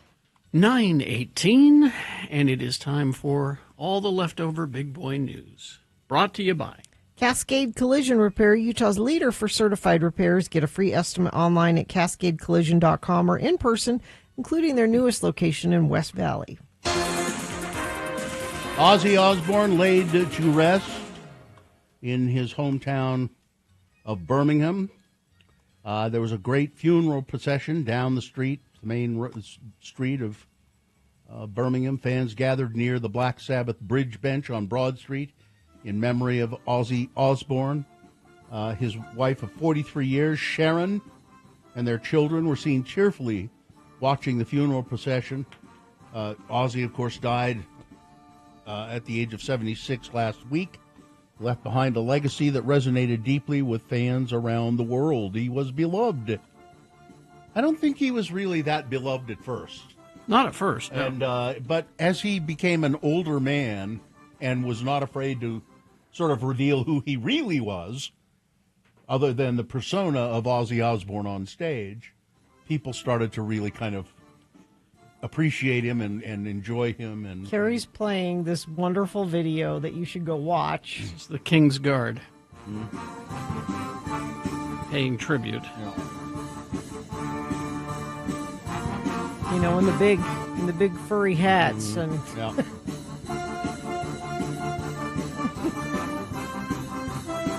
I love it so much. Oh, there you go. And let's see. Oh, this is Nature's Bakery is opening a big facility here.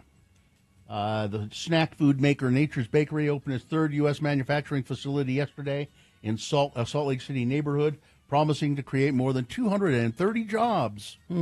Officials for Mars Incorporated, the parent company of Nature's Bakery, said at a ribbon-cutting ceremony Wednesday that the huge building, the huge facility, it's at 2331 North, 2200 West in the Mountain West neighborhood, cost the company $240 million to get off the ground.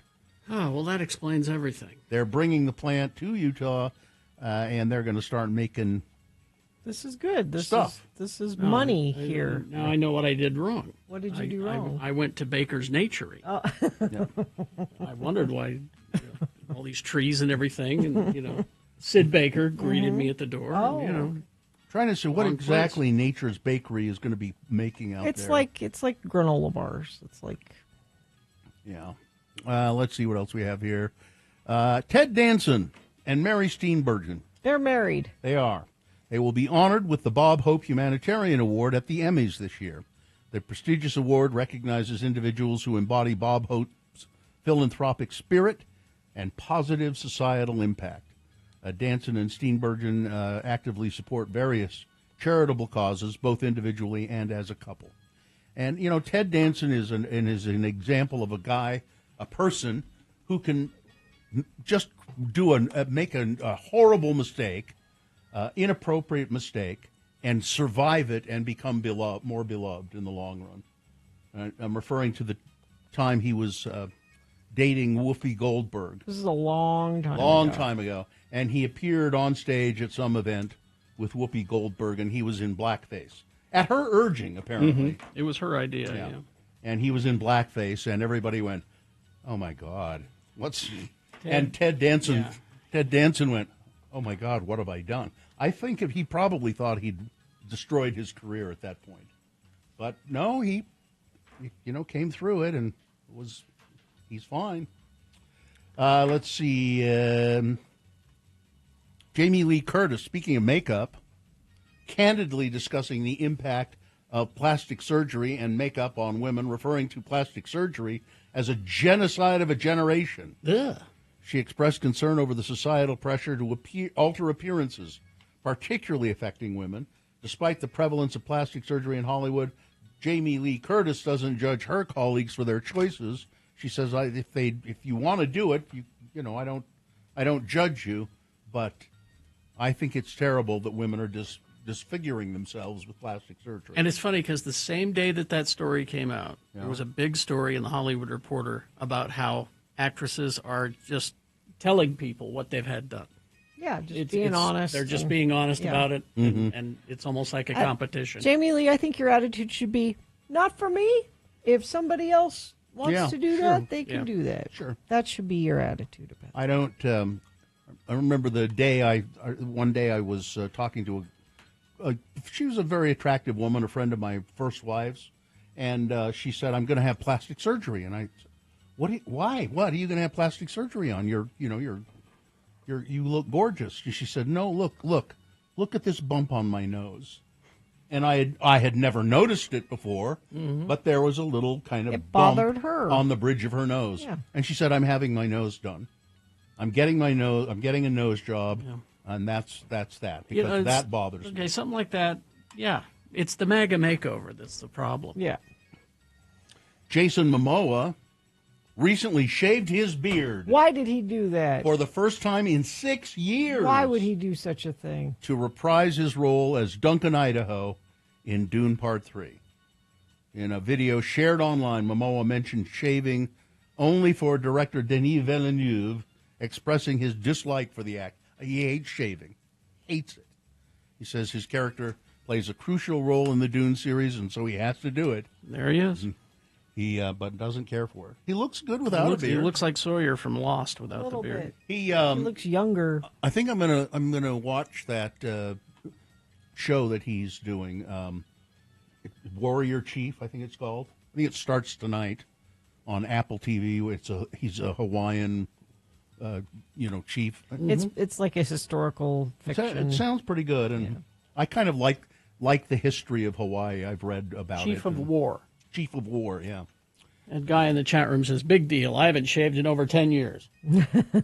Okay, all right, but you're not in a movie either. So, Donald Trump has offered new explanations for his decades-old friendship with Jeffrey Epstein. Those are excuses, not explanations. His story keeps shifting. Keeps changing every time. And backfiring on him. He's reignited a scandal that he spent weeks trying to smother. It's the latest example of his shifting narrative on this growing scandal, which not only keeps it alive, but also raises deep skepticism from even his most loyal supporters. During an Air Force One press gaggle on Tuesday, as he returned from Scotland, Trump was asked why he had once praised Epstein, despite his now well-documented crimes. The president told reporters that the disgraced financier had stolen Virginia Giuffre. Her name was specifically mentioned, and he said, she worked for Virginia, me. That was her? Yeah. She said, she says, I think she worked at the spa. I think so. I think that was one of the people that he stole. Yeah, he stole her. And by the way, she had no complaints about us. That's not none what she whatsoever. said in her testimony. No. And again, he doesn't say anything about and that poor girl. Yep. That was it's awful trafficked. what happened It was to awful her. what happened to her. He doesn't care And about that. He won't say that. No, he doesn't care about it. It was a grotesque and historically inconsistent revision. For one, Trump's supposed falling out with Epstein around 2000 doesn't match his own glowing description of Epstein in a 2002 New Yorker magazine the profile. timeline does not work. Which he called him a terrific guy who likes beautiful women as much as I do, and many of them are on the younger side. The two were seen together at social events in Palm Beach well after Trump now claims that they'd parted ways. And Giuffre was not... Giuffre, I think it is. Giuffre was not simply a towel girl. She was a teenager who said she was recruited into Epstein's abuse ring while working at Mar-a-Lago. Like Mar-a-Lago was like the waiting room, Framing her as an employee that Epstein poached is not just ahistorical, it's cruel, particularly given that she's recently taken her own life. That's just, But he doesn't, none of that bothers him, or does he think about it? Nope. He's trying to think about how he can make the story work, and he's not doing a good job of it. Nope. Let's see, what else do we have here?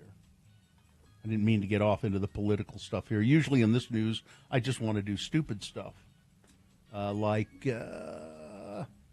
Paul Mario Day. Do you know who that is? I do not. Original lead singer of Iron Maiden. Oh. And singer of the new wave British heavy metal band More. He has died at the age of 69. I do not know that person. We are deeply saddened to learn of the passing of the great Moore vocalist, being the band Moore, the Moore vocalist Paul Mario Day.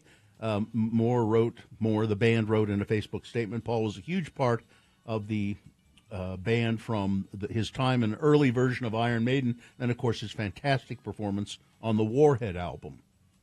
He was a well-loved figure in British rock music and many memorable shows.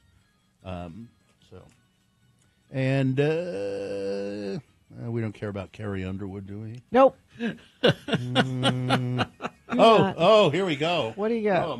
Oh, man, this is scary stuff, Gina. What? This is for you because it's scary. What? Well, how about radioactive wasps? That I don't care A terrifying discovery was made at a nuclear facility in South Carolina. Radioactive wasps. That's a good band name, by the way. Radiological control operations found a wasp's nest on a post close to a tank at the Savannah River site in Aiken. According to a report from the U.S. Department of Energy, the nest was sprayed to kill the wasps, and it was bagged as radiological waste, officials said. After probing the nest, they found that it was at 100,000 DPM, which is a pretty high radiation level. This is an origin story for a new superhero. And the wasps were living. They were irradiated, and that didn't kill them. Isn't it, Carrie? Wouldn't this more like a villain? A giant radioactive wasp, or swarms of radioactive wasps. Wasps are jerks. Tell me. They can be. Tell me what I know they must do good things. What is it? They decompose. They eat meat and decompose stuff. There's kinds of different kinds of wasps. There are these. There's this little wasp nest on the side of my house, and I was worried about it for a second, but they're dumb wasps. What do you mean? Well, they don't bother you if you sort of disturb them. They do get upset, but they don't bother you. Yeah. They just try to get back to their little nest. Yeah. You know? And they don't. And if you put a cover over it and so they can't get into it, they still try to get into it. They're dumb. They're just dumb wasps. They're kind of small. I don't know what they're called.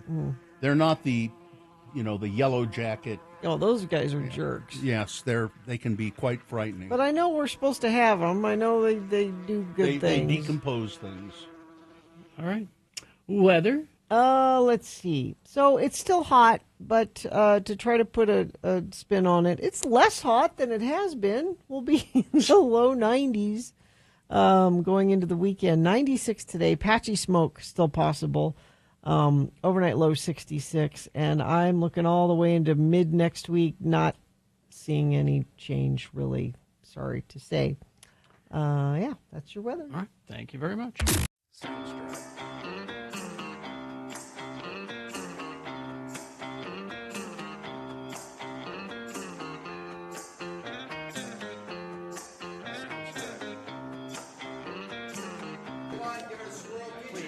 Don't call this day drinking. This is refined. This is special.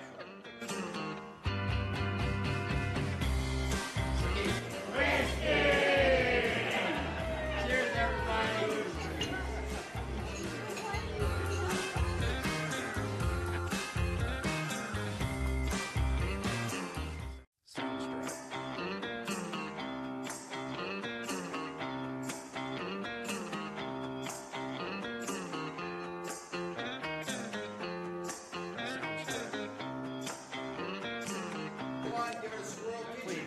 Don't call this day drinking. This is refined. This is special.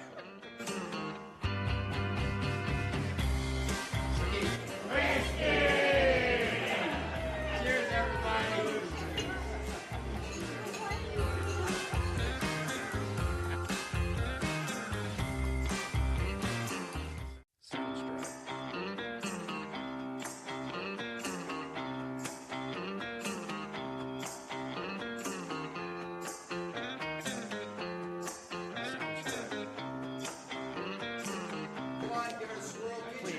Don't call this day drinking. This is refined. This is special.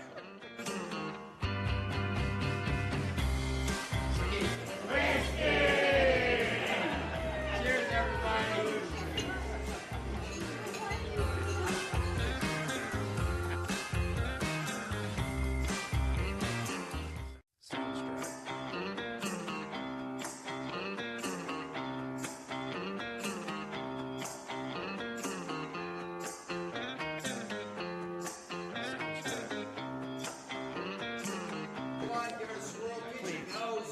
call this day drinking. This is refined. This is special.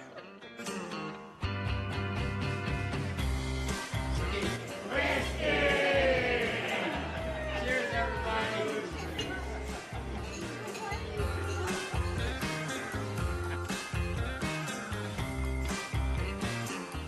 Sounds great.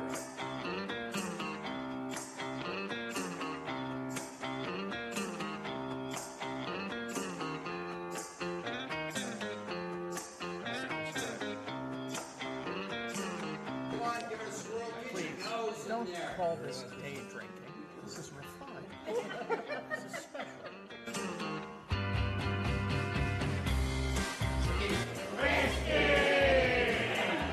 Cheers, everybody.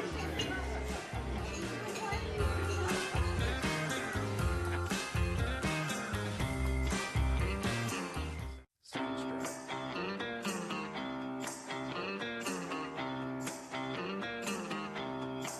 It's 96.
Six, Radio from Hell.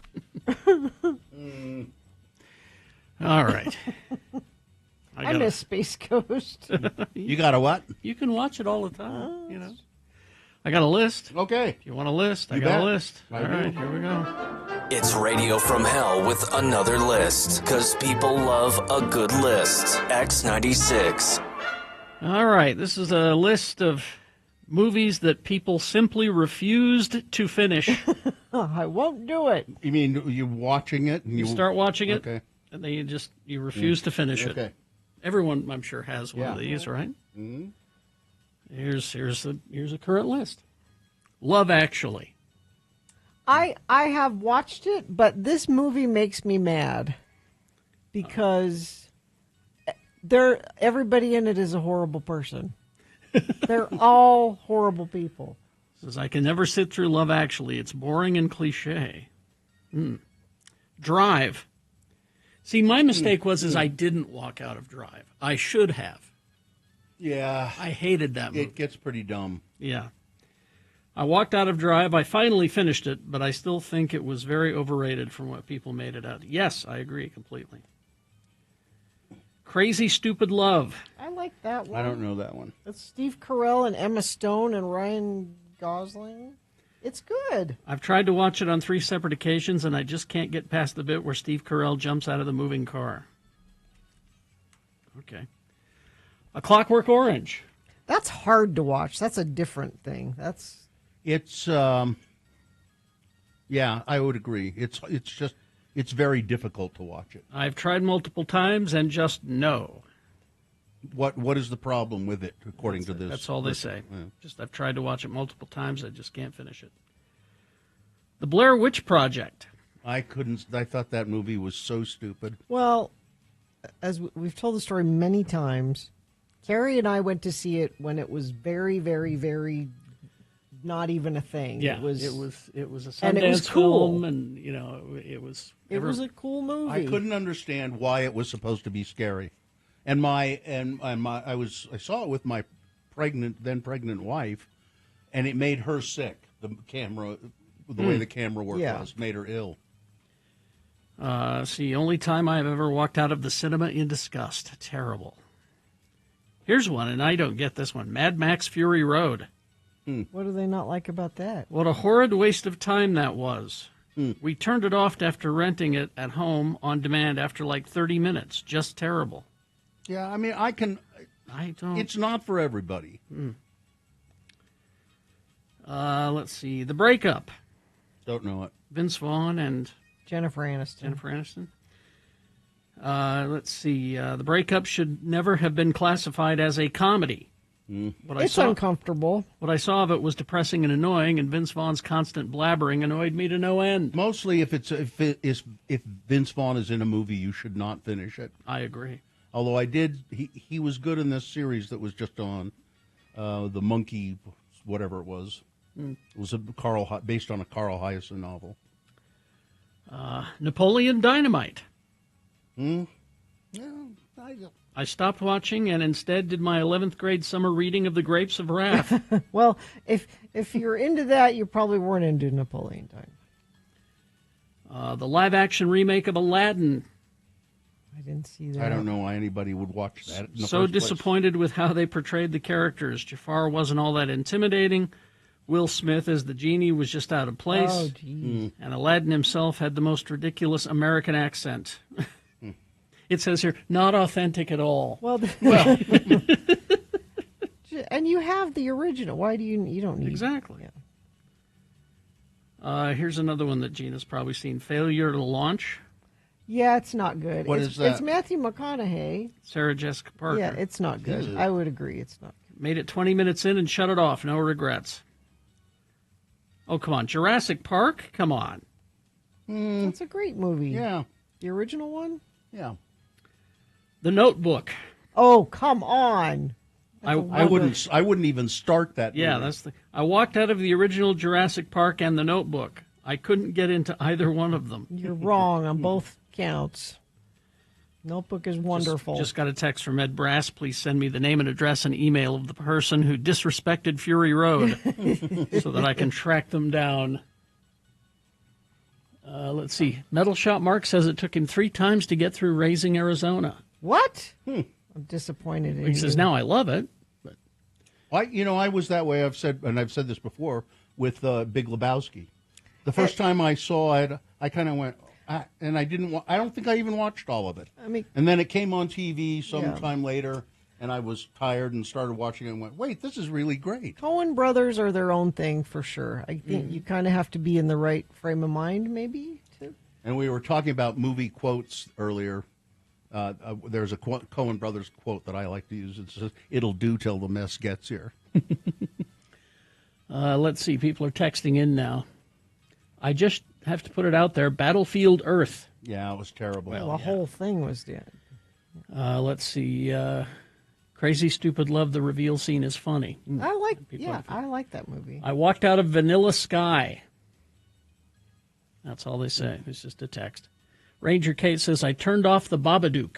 Yeah, well, that was just scary. I couldn't handle the uneasy feelings it was giving me. Yes. Yep. I mean, it did. It's supposed to. It's effective. That's why it works so well. It's not just scary. It gets you on some level of emotional fear. Yeah. Geely. Oh, that's the.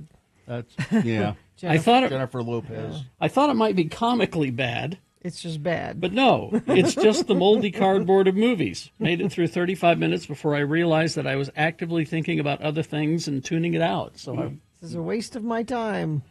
You thought he was going to see it, and it was going to be ironic. Cats. The one from live last action year? remake? Yeah. Didn't bother. Yeah. I lasted 30 minutes, and then I immediately left the theater. Human faces on roaches creeped me the hell out. Mm-hmm. That is something to walk out of a theater. If you're watching it on TV, okay, you turn it off. So that should be the litmus. Have you walked out of the theater? I don't know if I've ever walked out of a theater. I have. I've stayed through some movies I shouldn't have because it was in the theater. I've walked out of 2. What? And each time I was led by Jeff Weiss. What were they? Let's go. Boxing Helena. Okay. And Showgirls. Okay. We walked out of Showgirls when the monkey showed up. Those are just All right, dumb. that's it. That's it.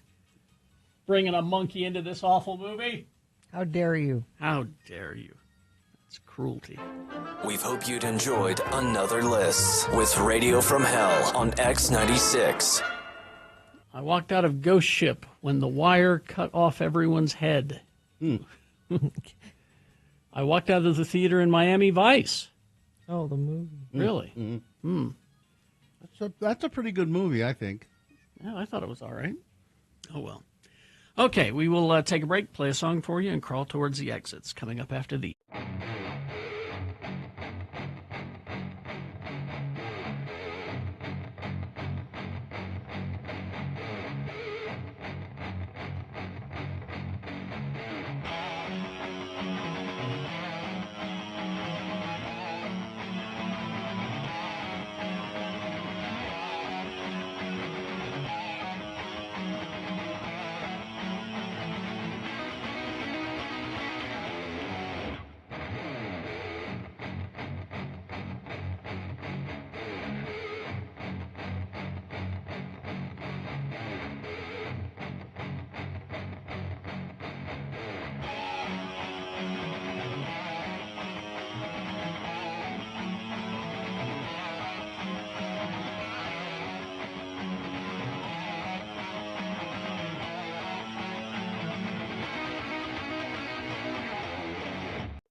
Gorillas. Or if you live in Utah, it's Gorillas. Gorillas. Gorilla. I was just thinking about movies that I almost walked out of a movie theater. It was a small movie theater in State College, Pennsylvania, and it was the movie Last House on the Left. Wes Craven directed it. It is a horrific movie. It's just a lot of torture and, But you didn't walk out of it. But I would get up and I'm leaving. And start to walk out and then come back. And I did that like three or four times, and I didn't leave. Anyway, now here's some real life horror for you. It's a story I've been meaning to get to all morning, and I forgot. Gina sent this to me. This is from the Daily Mail. A doctor was killed after an elevator in his hospital malfunctioned and severed his head. Wait till you hear this. But there's more. Dr. Hitoshi Nakaido stepped into a second-floor elevator at St. Joseph's Medical Center in Houston, Texas, when the doors suddenly closed and pinned his shoulder and head in the doorway. Oh. The elevator then went up, and he was decapitated. And Tell me you're not going to think about this the next time you get in an elevator. A colleague was already inside the elevator and remained trapped with the head. With Dr. Hikaido's body, his head, part of his body, his head, for 20 minutes before firefighters freed her. She had to be treated for shock at the hospital's emergency room. I don't know how you... That's one of those you need the eternal sunshine of the spotless mind thing, and instead of getting rid of a romance, can you just erase this memory? Memory, please? It says here that the elevator bank was immediately taken out of service. Well, I hope with employees saying that a maintenance crew had worked on the mechanics during that week. An investigation later revealed that wires had not been attached correctly, causing the elevator's sensors to fail, leading it to go up with Dr. Nakaido trapped in the doors. Miss Brandt, get Hollywood on the phone. We've got a plot point for the Final Destination movie. Dr. Nakaido had just graduated from the University of Texas Houston Medical School and was training to become an obstetrician gynecologist. From a family of physicians, he was also a devout Christian, and his father said he aspired to become a missionary doctor. That is just awful. Dr. Nakaido was reported to have had to run to catch the elevator. And the colleague inside had pressed the button to hold the door open for him. They'd been planning to go up to the 6th floor of the hospital. Well, part of them did. Yeah. Elevator, no, it didn't, because it got jammed. Elevator 14 in the hospital was the elevator involved in the accident, where firefighters having to remove the door to free the trapped individual, or what was left of him. An investigation later found the accident was caused by a single wire in the elevator. I mean, that's the kind of thing where that poor coworker, I don't think you could ever get on an elevator again. How could you ever do that again? You'd be surprised. Yeah. You would. But you would never get on an elevator without thinking of that. I don't know if I could. I'm just not going up anymore. Gina? If it's more than 3 floors, Gina, that's it. Gina, you would never take the stairs. No matter what. Now, no matter how many decapitations you witnessed, you would not take the stairs. I could do 3 floors. I could do that much. No, I don't know. Anything more than that, I guess I'm just not going up there. I don't know. All right. Let's... Sorry for the political nature of the previous conversation. Yeah, exactly. Let's do the promo and crawl toward the exit. We finally made it to Friday. Let's celebrate with a drink. Jimmy the Wine Guy will be here at about 7:45 with his featured booze and to answer your hospitality questions. What if I want to drink before 7:45? Bring your own booze to Radio from Hell Friday morning here on X96. We have liquored right there. I could have one now if I wanted. Fine job as always, Katie. Live long and prosper, bitches. Don't you know who I am? Oh, like Carrie wants an awning so bad.